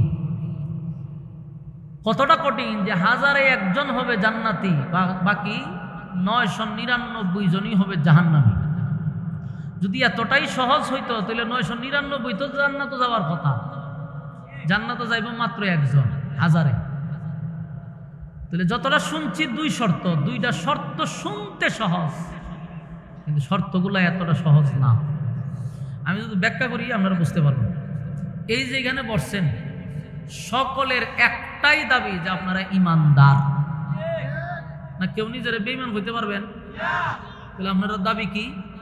ঈমানদার। ঈমানদার, সবার দাবি ঈমানদার। আপনার এলাকাটা বেনামাজি আসেনি যে ঈদের নামাজও পড়ে না, এমন বেনামাজি আসেনি? চিন্তা করেন কত নাম্বারের বেনামাজি যে ঈদের নামাজও পড়ে না। আচ্ছা, এরকম একটা স্পেশাল বেনামাজিকে আপনি বলবেন যে তুই তো নামাজ পড়স না, তুই তো একেবারে কট্টুর বেনামাজি। আচ্ছা, কত তোর ঈমান আসেনি? দেখবেন এই বেনামাজি বুকো তাফা দিয়ে হইব নামাজ না বললে কি আমার ঈমান আছে। বাস্তব কইছি নি? কি বলবে? ঈমান আছে, নামাজ না বললে কি ঈমান আছে। তাহলে তার দাবি কিন্তু সেই ঈমান না। সুদকুর আছেন আপনাদের গ্রামে? সুদ টেকা লাগা, এমন একটা সুদকুরে জিগায়েন, বলো তোর ঈমান আছে নি? সুদকুরও কইব আমার ঈমান আছে। ঘুষকুরে জিগায়েন, সেও কইব ঈমান আছে। আপনি যদি একজন জেনাকুরে জিগান, সেও কইব ঈমান আছে। সাদাবাদরে যদি জিগান তুই তো সাদাবাজি করস, তোর ঈমান আছে নি? কইব ঈমান আছে। টেন্ডারবাজিতে খরচ ইমান আছে নি? ইমান আছে। দুর্নীতিবাজিতে খরচ ইমান আছে নি? ইমান আছে। গাঞ্জা যে খায়, গাঞ্জা কুর্রে জিগায় তোর ইমান আছে নি? ইমান আছে। বাস্তব কইছি না বাস্তব? এখন প্রশ্ন হইল, দাবির বেলায় কিন্তু সবাই নিজের ইমানদারই দাবি করে। এতক্ষণের আলোচনায় কি বুঝলেন? সবার দাবি আমার ইমান আছে, কেউ নিজের বেঈমান বলে না। এখন একটা প্রশ্ন হইল, গাজা করেও কই ইমান আছে, জানা করেও কই ইমান আছে, বেনামাজিও কই ইমান আছে, সুদ করেও কই ইমান আছে, ঘুষ করেও কই ইমান আছে, বেফরদাওয়ালাও কই ইমান আছে। কেন? কারণ হেও জানে যে আমি নিজের ইমানদার দাবি করছি, এমন কোনো বেড়া নাই আমার বেঈমান কইতো, ঠিক নেই? কেন? কারণ হলো তার কাছে ইমান মাফার কোনো মিশিং নাই। যদি ইমান মাফার মিশিং থাকতো তাহলে কিন্তু আবার নিজের ইমানদার দাবি করতো না। আল্লাহ যদি ইমান মাফার থার্মোমিটার বাড়ি করতো, সব্বনা সব্বনা, জোর উঠলে যে মিশিংটা দিয়া মাফে, এটার নাম কি? থার্মোমিটার। দেখবেন যার জোর উঠছে এর বগলের নিচে এটা আমরা ঢুকায় কতক্ষণ খাড়া খরায় তোরা এবার টান দিয়া বাইর করে, বাইর করে হয় 104 103, ঠিক না? মানে জ্বর উঠছে আপনার, অথচ জ্বর দেখাও যায় না, ছোঁয়াও যায় না, বুঝাও যায় না, কিন্তু পয়েন্টে উঠে আপনার এত পয়েন্ট জ্বর। আল্লাহ যদি ইমান মাফার মিশিং দিত তৈলে দেশের কেউ বাদ যাইত ধরা খাওয়ার থেকে। বক্তা কম, শ্রোতা কম, ফির কম, মুরিদ কম, এরপর আপনার নেতা কম, খেতা কম, সবাই ধরা পড়ত। আমি যে বক্তা আইছি ওয়াজ করতাম, আমি গড় গেলে পরে প্রথমে কমিটির হয়তো একটু বগলে নিয়েছি আলগি দেন, আমি দিলাম হইলে আলগিতে দুহাই দিল হইলো থার্মোমিটার, দুহাইয়া কতক্ষণ হইলে হুজুর একটু সহ্য ধৈর্য ধরে খারি থাকেন, আমরা দেখতে আছি কিতা করণ যায়। কতক্ষণ পরে টান্দা বাড়ি করে হয়তো হুজুর ইমান তো জিরো দেখা যায়, আপনি ওয়াজ করবেন কেমনে? ইজ্জত লইয়া তাড়াতাড়ি বাড়ির যান, ওয়াজ করণ লাগতো না, ঠিক নেই? ফির আইসে মনে করেন মুরিদ করতে হয়তো হিসাব, মুরিদ পরে আগে বগলের নিচে আলগি দেন, আলগি দিয়ে হেরো ঢুকাই দিছে থার্মোমিটার, ঠান্ডা বাইর করে দেখতো এই যে ফির সাহেবের থার্মোমিটার লাল বাতি জ্বলে। ফির সাহেবরে কইতো আপনি ইজ্জত লইয়া তাড়াতাড়ি বাড়ির জানালে বাইরে ভিড়ের সামনে তুলে পাবলিক। ফির সাহেব গেছে নেতায়া কই দেখেন স্লোগান দেয়, অমুক ভাইয়ের চরিত্র ফুলের চেয়ে পবিত্র, ফুলের শিকয়ের চরিত্র বলে পবিত্র। তো এই যেমন যে গাঁজা করি স্লোগান দেয়, কি নেতারও মনে মনে কি খুশি, ফুলের চরিত্রের মধ্যে দাগ আছে, আমার মধ্যে দাগ নাই। তো এই সময় হইলো যে এই স্লোগান তেমন লাগতো না, আগে নেতার বগলের নিচে আলগি দেয় বলে মিললা, 3-4 জনে মিলে আলগি দিয়ে ওই 8টা ফালাই হয়তো সুজয় খারি থাকলো রিস না, ঠান্ডা বাইর করে দেখতো নেতার ইমানের পয়েন্ট জিরো। হয়তো তোর মতো এইরকম বেইমান আমরা ভোট দিতাম না, ঠিক নেই? তাহলে সব জায়গা ধরা পড়ে যেত। তখন দেখতেন গাজা করে জীবনে ইমানদার দাবি করতো না, বেনামাজি ইমানদার দাবি করতো না, কেউই দাবি করতে রাজি হতো না, কারণ চেক করলে তো ধরা পড়বে। আর এখন সবাই দাবি করে কেন? চেক করে দেখার কারো ক্ষমতা নাই। এলে যে ওটা গাঁজা খায়, গাঞ্জা খায়, আর আমার ইমান শক্তি হইতেছে, ইমান আরো পাওয়ারফুল হইতেছে, নাউজুবিল্লাহ। সম্মানিত সুধী, তাহলে আমি প্রথমেই বলছিলাম যে দাবির বেলায় সবাই নিজের আমরা ইমানদারই মনে করি, কিন্তু ইমানদার হওয়া অত সোজা না। সত্যিকারের ইমানদার হওয়া এত সোজা না। প্রত্যেকটা ইমানদারের উপরে ইমানি পরীক্ষা হবে। ইমানের পরীক্ষায় যারা উত্তীর্ণ হবে আল্লাহ তাদেরকে কানাত লাহুম জান্নাতুল ফিরদাউসি নুজুলা, তাদেরকে জান্নাতুল ফিরদাউস দিবে। কি বুঝলেন? ইমানদার ইমানের দাবি করছেন, দাবি করলে চলবে না। ইমানদার যদি সত্যিকারেরই হন 100% পরীক্ষা আসবে আপনার উপর। আর এই পরীক্ষায় যখন আপনি পাস করবেন এর বিনিময়ে আল্লাহ আপনাকে জান্নাত দিবে। তাহলে 100% বিনা পরীক্ষায় পাস না করলে আপনাকে ফেরদাউস দিবে তো দূরের কথা, নরমাল জান্নাতও পাবেন না। এই হলো ফাইনাল কথা। কথা কি বুঝতেছেন? তাহলে এখন আমরা বুঝবো যে ইমানদার আসলে কিভাবে হইব। আল্লাহ এক আয়াতে বলছে, আমিনু কামা আমানান নাস, ঈমান আনো ওই মানুষদের মতো। ওই মানুষ কারা? যারা ঈমানের পরীক্ষায় উত্তীর্ণ হয়েছে, তাদের মতো ঈমান আনো। তারা কারা? তাফসীর কারকরা বলেন এই আয়াত দ্বারা সাহাবায়ে কেরামদেরকে ইঙ্গিত করা হয়েছে তোমরা তাদের মতো ঈমান আনো। অথবা অনেক তাফসীর কারকরা বলছেন আমিনু কামা আমানান নাসের ব্যাখ্যা আব্দুল্লাহ বিন তামের হতে পারে। আমিনু কামা আমানান নাসের ব্যাখ্যা ফেরাউনের বউ আসিয়া হতে পারে। আমিনু কামা আমানান নাসের ব্যাখ্যা ফেরাউনের দাসী হতে পারে। কারণ যাদের নাম বলছি সবাই ইমানের পরীক্ষায় ফার্স্ট ডিভিশনে পাস হয়েছে। দুনিয়া থাকতেই জান্নাতের সার্টিফিকেট পাইছে। অসংখ্য সাহাবীরা জান্নাতের সার্টিফিকেট দুনিয়াত পাইছে, কারণ পরীক্ষায় পাস। তো সম্মানিত শুধু নিজেরা তো আমরা ইমানদারি দাবি করি। আমরা বাংলাদেশের যে ইমানদার দাবি করি, আমরা ইমানে এত দুর্বল যে কেউ যদি আমরারে বালা কইরা রং চা এক কাপ খাওয়ায় ইমানটা বিক্রি করে লাগে। বাস্তব কইছি না বাস্তব? এই যে এখন আইছে ইলেকশনের একটা ধুমধার একটা শুরু হয়েছে না, শাসটল গুলাতে গিয়া দেখবেন সব সময় এখন জমজমাট থাকে। কারণ যত রাজনৈতিক কথাবার্তা আছে এখন শাসটল হয়। তো নেতারাও এখন আর ঘরে ঘরে না গিয়া শাসটল যায়, গিয়া ওই দেখেন শাসটলের দরজা করে একটা সালাম আলকি দেয়। আত্মুল্লাহ সালাম আলকি দিয়া তো আসেনি ভালো, সবাই তো জি জি ভালো আছে। বেটা দাঁড়াইছে গুরু মার্কা লইয়া। তো গুরু গিয়া হয়ে রে তোমরা সবাই ভালো আছো বলে ভালো। তো হইয়া যায় আর সবাই রং চা দেন, ধুমসে রং চা খাওয়ায়। তো গুরু মার্কা জিগায় খাওয়াইলাম যে রং চা বুক কারে দিবেন, সবাই চিন্তা করেন না বুট আপনারে দিবেন। তো গুরু মার্কা খুব খুশি না, কথা কয় না। গুরু মার্কার রং চা খাওয়াইয়া বুট পাইছে, বেচারা খুশি হইয়া সালাম আলকে আরেকটা দিয়া গেছে না। কিন্তু কিছুক্ষণ পরে যে আবার ছাগল মার্কা ঢুকছে। ছাগল মার্কা ঢুকে জিগেছে আগে গুরু কি খাওয়াইছে, রং চা খাওয়াইছে। কত আর দুধ চা দে, মানে দুধ চা খাওয়াইছে। খাওয়ানোর পরে ছাগলে কয় বুট কারে দিবি, বুট আপনারই দেওয়ান লাগবে, কারণ রং থেকে দুধও আইছে না। খুশি, ছাগলে সালাম আলকে দিয়ে গেছে। কিছুক্ষণ পরে আবার আছে বৈশ মার্কা আয়া খবর লইছে আগে কি খাওয়াইছে, রং গেছে দুধ গেছে, দিলে কফি খাওয়াইছে কফি, বুট কারে দিবেন, সব বনাস। সারা জীবন রং খাইছি দুধ খাইছি কিন্তু কফি কেউ খাওয়াইছে না। প্রমোশন বাড়াইয়া দিচ্ছেন, বুট আপনি পাবেন। আমি আপনাদের কাছে প্রশ্ন করি, বুট পাঠা দিছে কয়জন রে? এর ইমান আছে না গেছে? এই তালের মুসল্লি তো আমরা দেশ বাস্তব করছি না বাস্তব? যে আরে সালাম আলকে দিয়ে 500 টাকা দিয়ে বুট আপনি পাবেন, আর কেন নিয়ে সিফাত নিয়ে 1000 দরাজ যখন বুট আপনি পাবেন, ওমা হেও বলটি বুট দেয়। তোর ইমান আছে না গেছে? এই জাতির কি বুকের উপরে ভাত দেওয়ান লাগবো? ওমা বুকের উপর ভাত দেওয়ান লাগবো? বুকের উপর তোর ভাত দেওয়ান লাগে না, এমনি ইমান ছেড়ে দেয়। এর উপরে কি বুকের ভাত্তর দিতেন আর এর কিতে ফিডাইতেন? ইমানের কি এর পরীক্ষা আসতো? এমনিতে ইমান নাই, সহালে গড়তে পারিস ইমানটা লইয়া ঘরে ফিরছে বেঈমান হইয়া। এই হলো আমাদের জামানার এখন অবস্থা।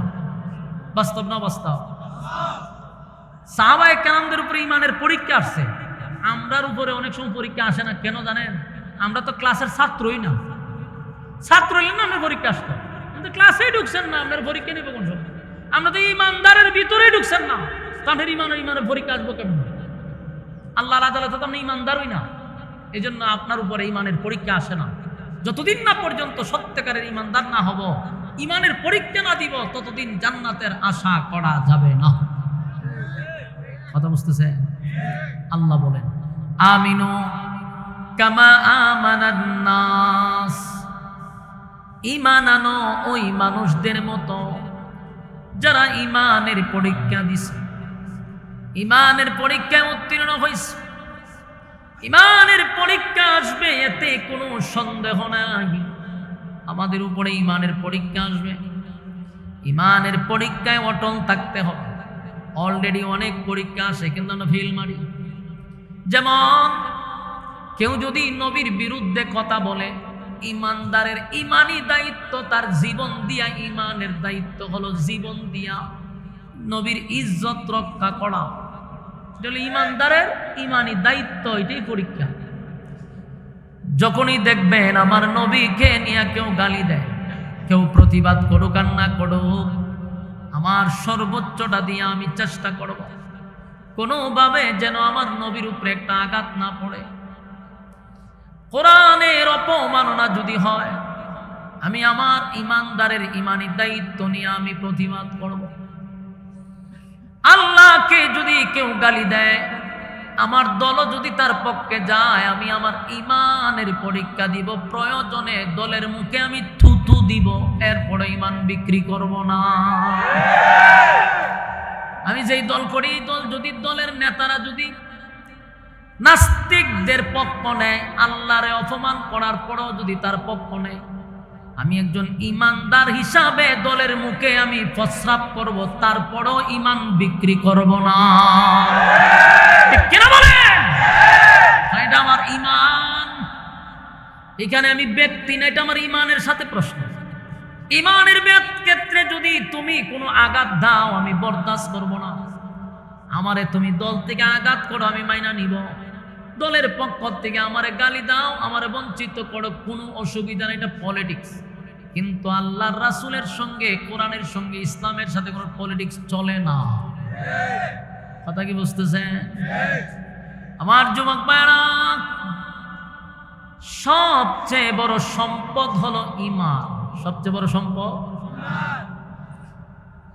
যাররা যাররা পরিমাণ যদি ঈমান থাকে, আর এটা লইয়াও যদি কবরে যান, গুনার কারণে, অপরাধের কারণে জাহান্নামের আগুনে জ্বলবেন। কথা ঠিক? বিসমিল্লাহির রহমানির রহিম।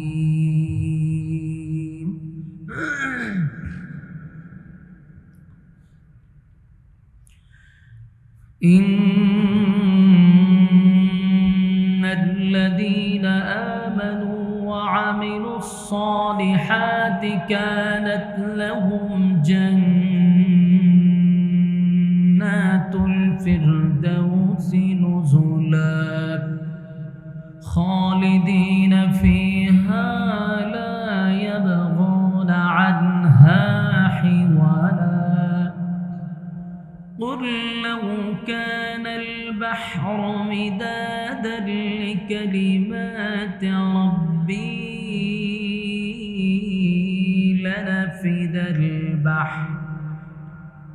لنفد البحر قبل أن تنفد كلمات ربي ولو جئنا بمثله مددا قل إنما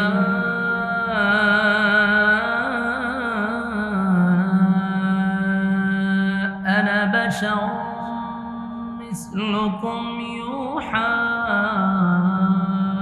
إلي أنما إلهكم إله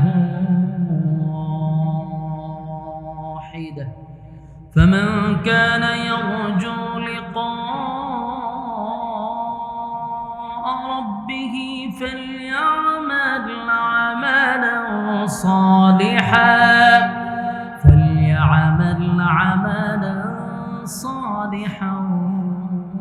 ولا يشرك بعبادة ربه أحدا صدق الله العظيم দুরূদ শরীফ পড়েন আল্লাহুম্মা সাল্লি আলা। যখন বলি ঠিক আছে, এরপরে ধরো কেন? হ্যাঁ, তাহলে নয়েজ দিতেছে কেন? বলার পরে আর ধরন দিতে। আল্লাহুম্মা সাল্লি আলা মুহাম্মাদিন ওয়া আলা আলি মুহাম্মাদ কামা সাল্লাইতা আলা ইব্রাহিম ওয়া আলা। পড়েন, দুরূদ শরীফ পড়লে গুনাহ হইতো না। পড়েন ইন্নাকা হামিদুম মাজিদ। আল্লাহুম্মা বারিক আলা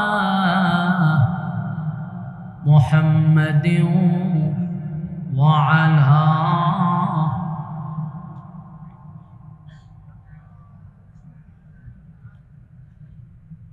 ইন্নাকা হামিদুম মাজিদ। सारे दुनिया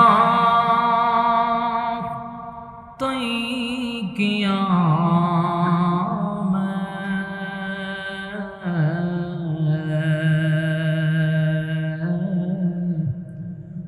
मिसल तो देखा नहीं तेरे मानंद खूबसूरत चांद भी होता नहीं बलगल उला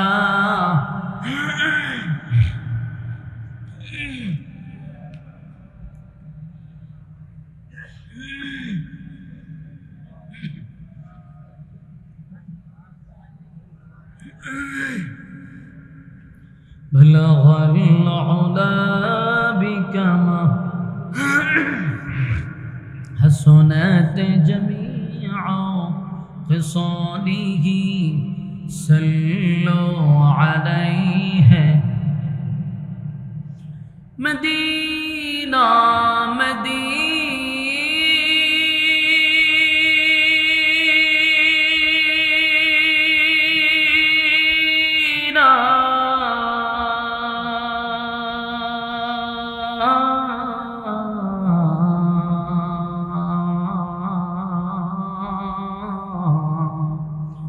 मदीना मदीना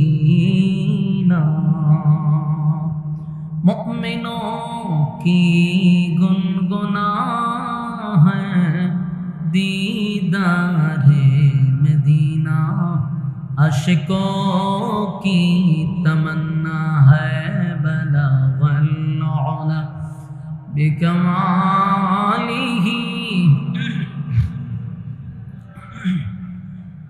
हसनत जमीअ खसालिही सल्लु अलैहि ज़िक्र बातिल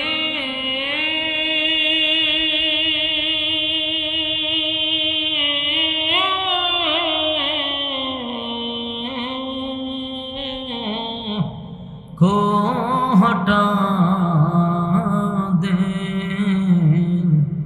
दिल से रवे जिक्र में तेरे लगा दे रोज शाबिला इलाहा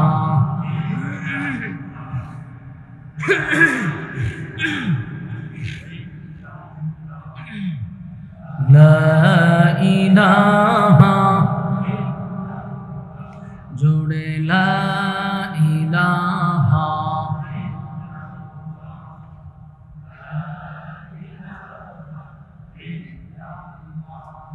ला इलाहा इल्लल्लाह ला इलाहा इल्लल्लाह ला इलाहा इल्लल्लाह ला इलाहा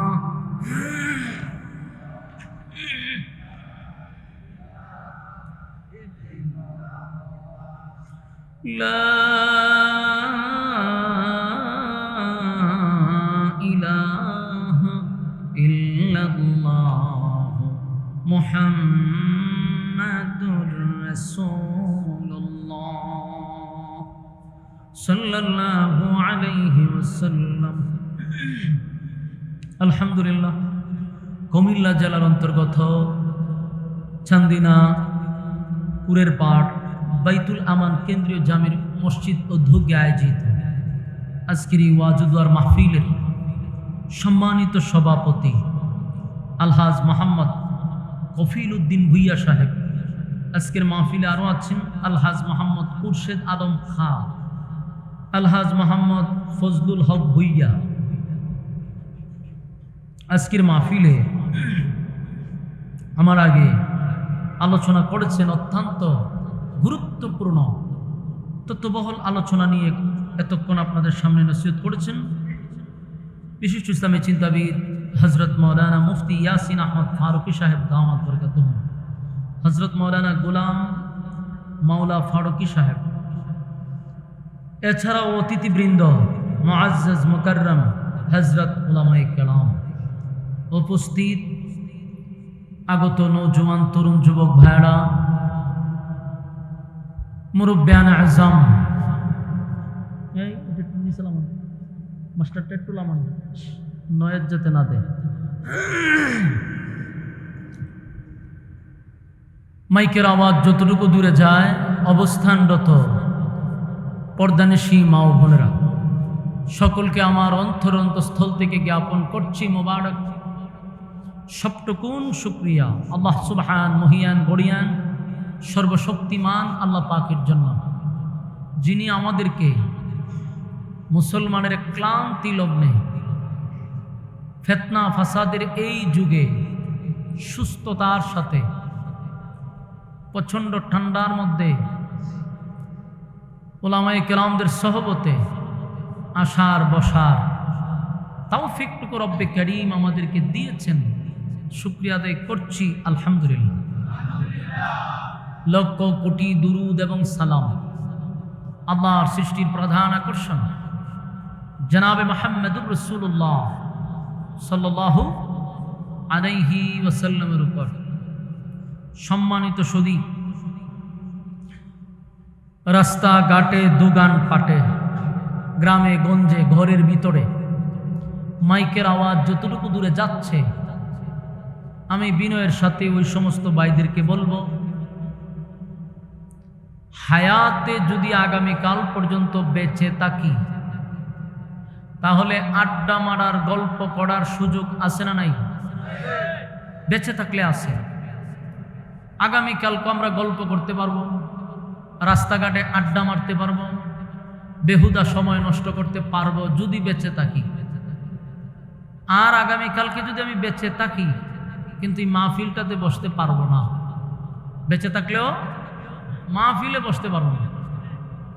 আমিও হবিগঞ্জ থেকে বাচ্চা থাকলেও এখানে আসবো না।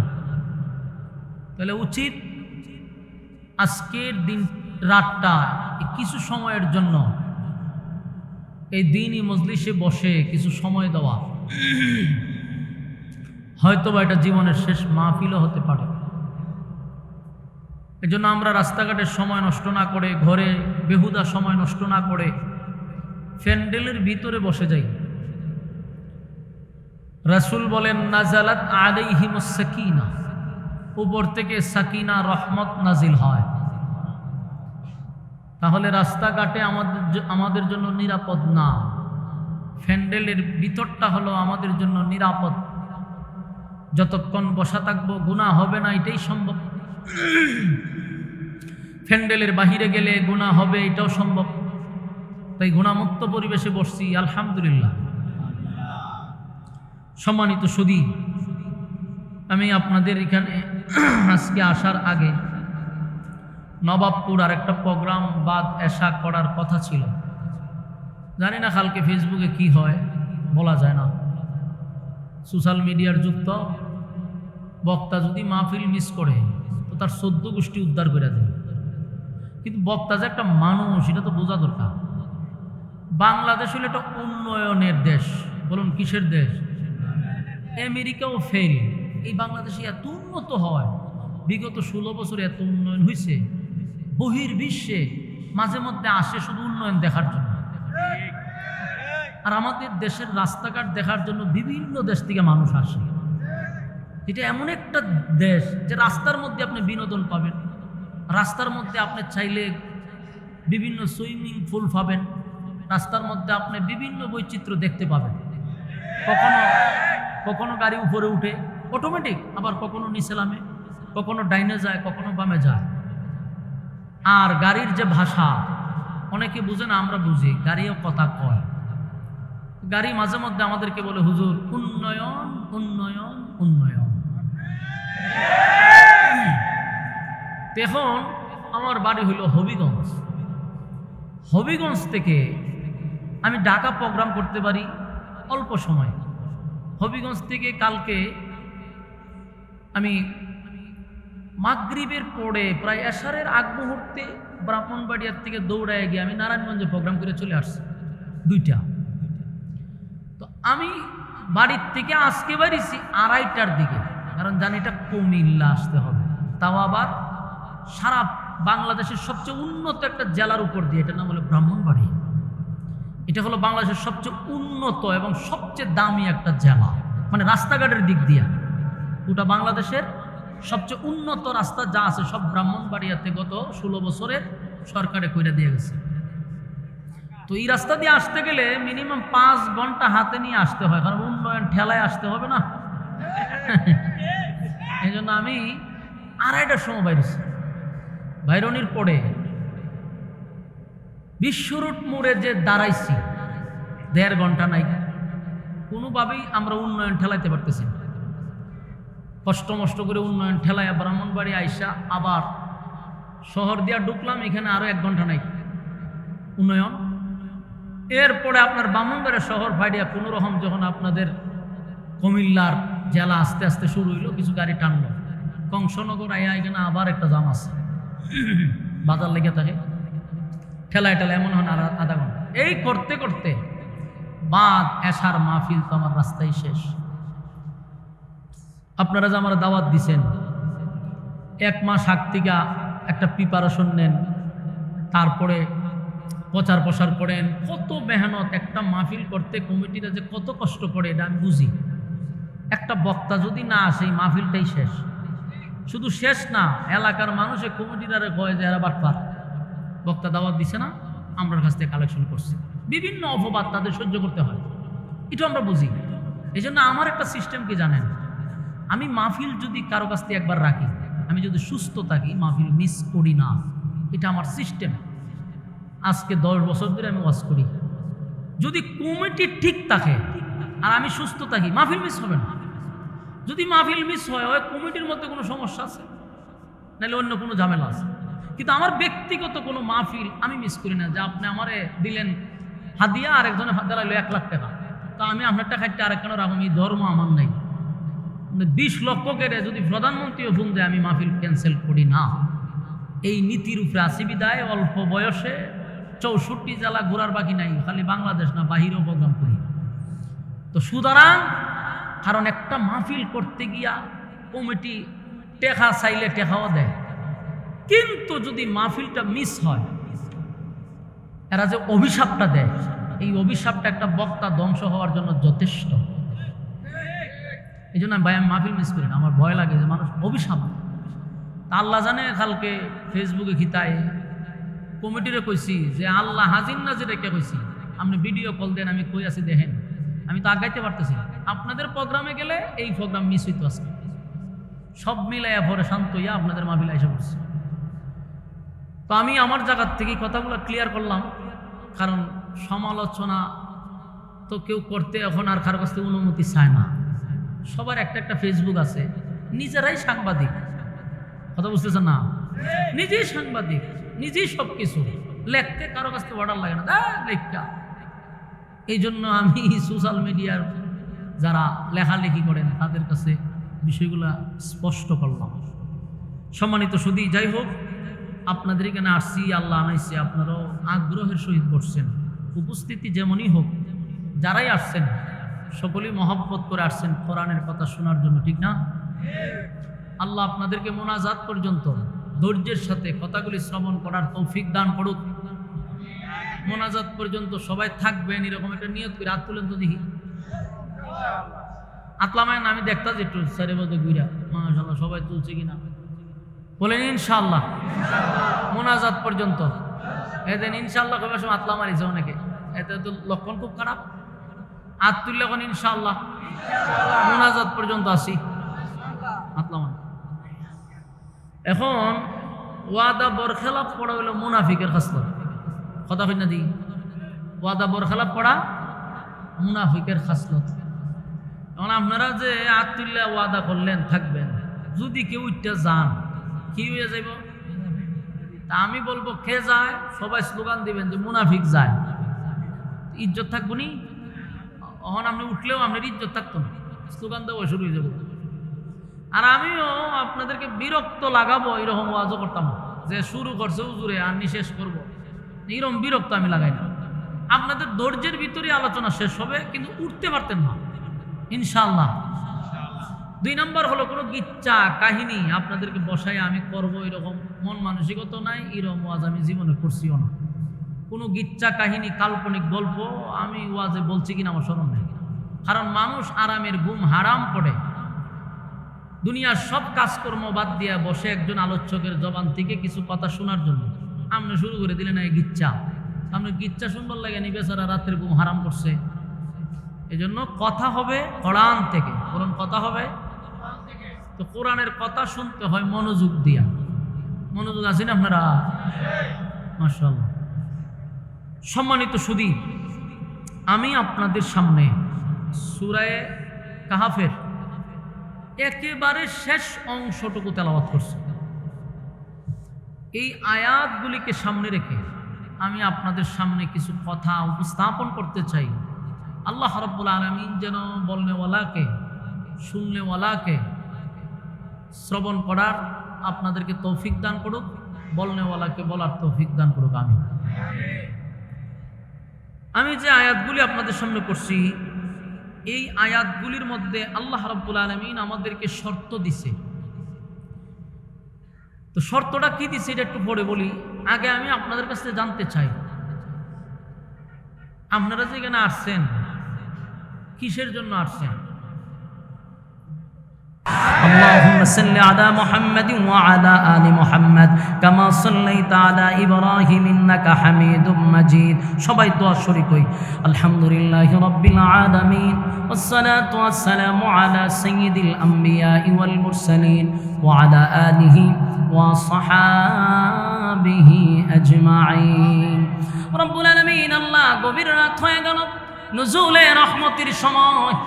আল্লাহ জুমার রাত্রি, দোয়া কবুলের রাত্রি।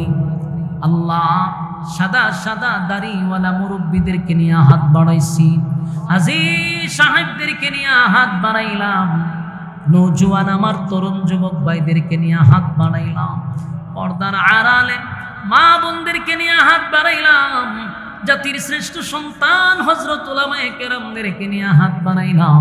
আমি গুনাহগার, নাগান্দা, নাফরমান, নালায়েক, অযোগ্য, মুসাফির হালতে হাত বাড়াইছি। বাবু গো, জীবনের সব সগীরা কবিরা, ইচ্ছা অনিচ্ছা, দেখাইয়া না দেখাইয়া, অঙ্গ প্রত্যঙ্গর দ্বারা যত গুনাহ করলাম, জিন্দেগির সব গুনাহ মাফ করে দেন। বাকি জিন্দেগি ইহদিনাস সিরাতাল মুস্তাকিম, সঠিক সরল রাস্তার উপরে চলার তৌফিক দেন। যেমনে চললে আপনি খুশি, ওইভাবে জীবনটাকে পরিচালনা করার তৌফিক দেন রব্বুল আলামিন। আজকের এই মাহফিলটা যারা করলো, টাকা দিয়া, পয়সা দিয়া, বুদ্ধি দিয়া, শ্রম দিয়া, বাইতুল আমান কেন্দ্রীয় জামের মসজিদ কমিটি একত্রিত হইয়া গ্রামবাসী মিলে মিশে এই মাহফিলটার আয়োজন করছে। যারা টাকা দিয়া, পয়সা দিয়া, বুদ্ধি দিয়া, শ্রম দিয়া, রান্না বান্না করে যে যেমনে পারছে মাহফিলটার জন্য রাত দিন অক্লান্ত পরিশ্রম করছে। আল্লাহ প্রত্যেকের ব্যবসা বাণিজ্য, খামাই রোজগারে বরকত বাড়ায়া দেন। আল্লাহ তাদের ঘরে রহমত বরকত দান করেন। আল্লাহ মুনাজাত পর্যন্ত যারা আমার সঙ্গে হাতটা বাড়ায়া দিল, আল্লাহ আপনার দরবারে একটা দরখাস্ত করি, মালিক মুসাফির হালতে আবার জুমার রাত্রিতে যারা এই পর্যন্ত দুইটা হাত বাড়ায়া দিছে, কাউরে আপনি খালি হাতে ফিরাইয়া দিয়েন না। জীবনের গুনাহ মাফ করে বাড়ির দিকে পৌঁছায়া দেন। আল্লাহ যারা অভাবে আছেন, অভাব দূর করে দেন। ঋণগ্রস্ত আছে, ঋণ থেকে মুক্তি দেন। মুসিবতে আছে, মুসিবত দূর করে দেন। আল্লাহ যে যে সমস্যার মধ্যে আছে, সমস্যাগুলি সমাধান করে দেন। আমাদের মধ্যে যার মা নাই, বাবা নাই, দাদা নাই, দাদি নাই, নানা নাই, নানি নাই, আত্মীয় স্বজন, ভাই বারাদর, মহব্বতের মানুষ অন্ধকার কবরে চলে গেছে, জানি না গো আল্লাহ কোন অবস্থায় কোন হালতে আছে। আমরা আমাদের পক্ষ থেকে জুমার রাত্রিতে আমাদের আব্বা আম্মার জন্য দোয়া চাই, রব্বির হামহুমা কামা রব্বায়ানি সগীরা। আল্লাহ ছোটবেলা আব্বা আম্মা যেইভাবে আমাদেরকে লালন পালন করছে, কুদরতি ভাবে তাদেরকে আপনি লালন পালন করেন। যারা জীবিত আছে, হায়াতে আমলে বরকত দান করেন রব্বুল আলামিন। শেষ দরখাস্ত, এতক্ষণ আমরা যা বললাম, যা শুনলাম, ভুল ত্রুটি মাফ করে দেন। সবের হাদিয়া বিশ্বনবীর রওজা মুবারকে পৌঁছায়া দেন। আল্লাহ আদম থেকে নিয়ে আজকে পর্যন্ত যারা কবরে শায়িত, প্রত্যেকের সব পৌঁছায়া দেন। বিশেষ করে আপনার দরবারে দরখাস্ত, যা বললাম, যা শুনলাম, নবীজির জুতার দুলার বরকতে দোয়াটারে কবুল করেন। নবীজির জুতার দুলার বরকতে দোয়ারে কবুল করেন। সুবহান রাব্বিকা রাব্বিল ইজ্জাতি আম্মা ইয়াসিফুন ওয়া সালামুন আলাল মুরসালিন ওয়ালহামদুলিল্লাহি রাব্বিল আলামিন আমিন বিরহমাতিকা ইয়া আরহামার রাহিমিন। আসসালামু আলাইকুম।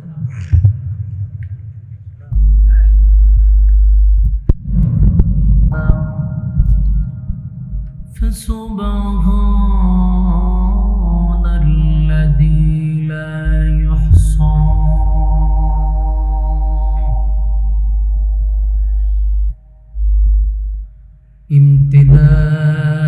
امتداده باللسان ولا بالقلم ونشهد أن لا إله إلا الله وحده لا شريك له وأشهد أن سيدنا وسندنا وحبيبنا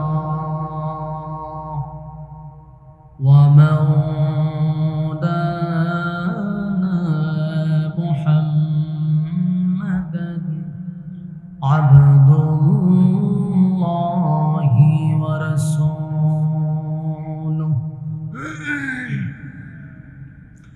أرسله بالحق بشيرا ونذيرا وداعيا إلى الله بإذنه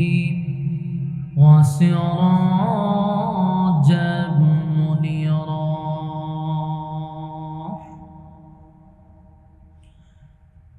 أما بعد فأعوذ بالله